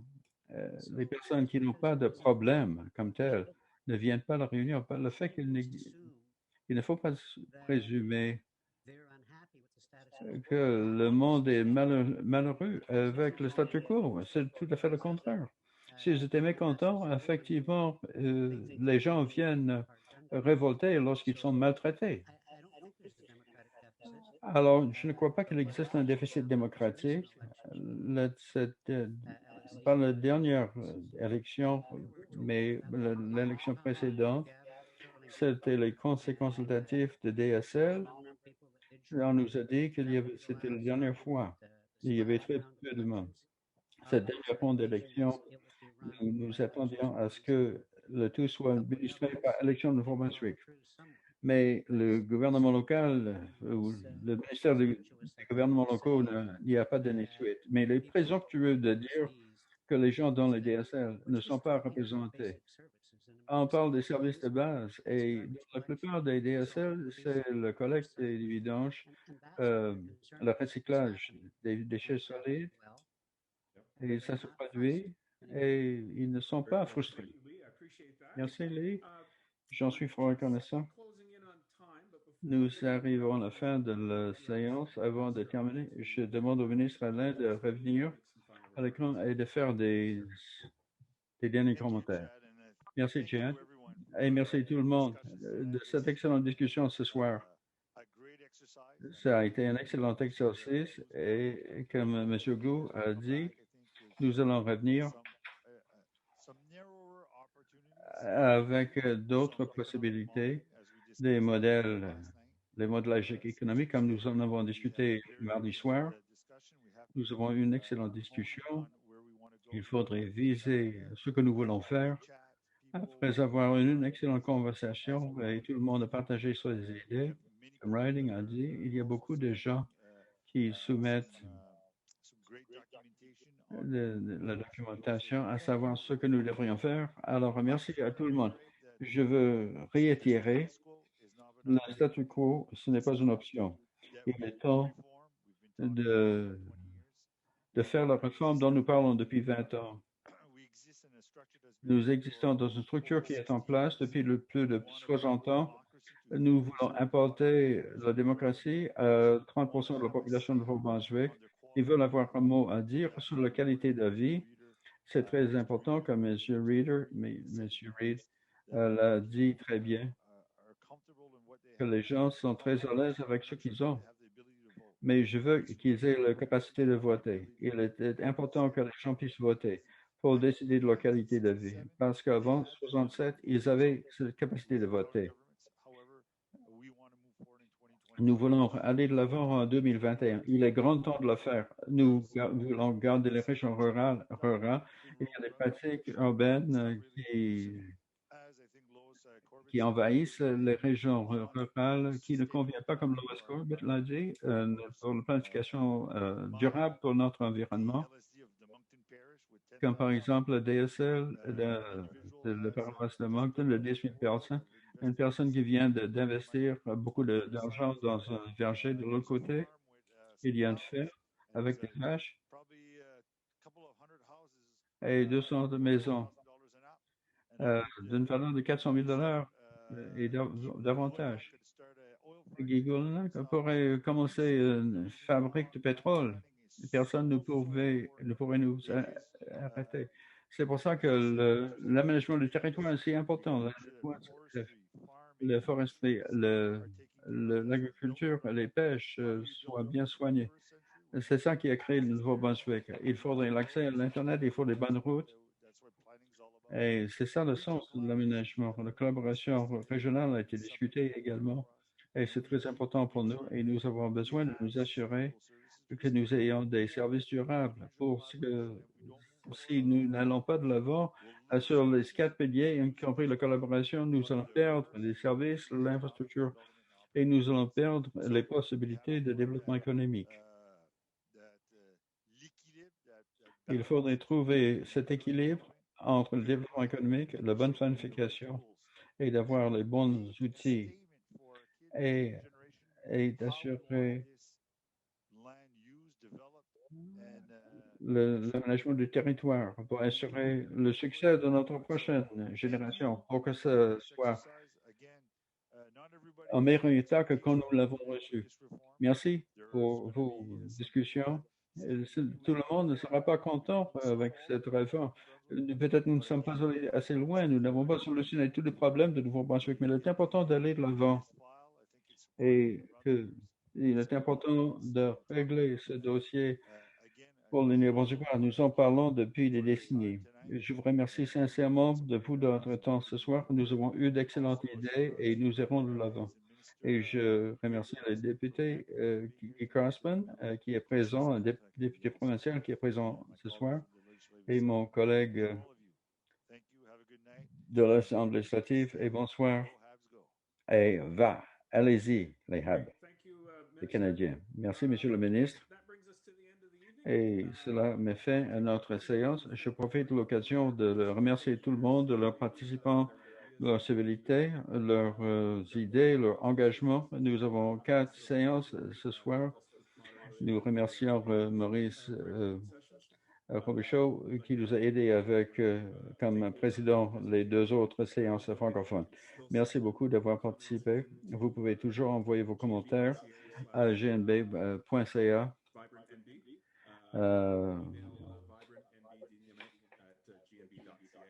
/vibrant NB.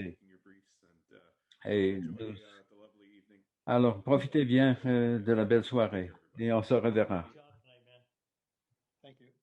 Merci.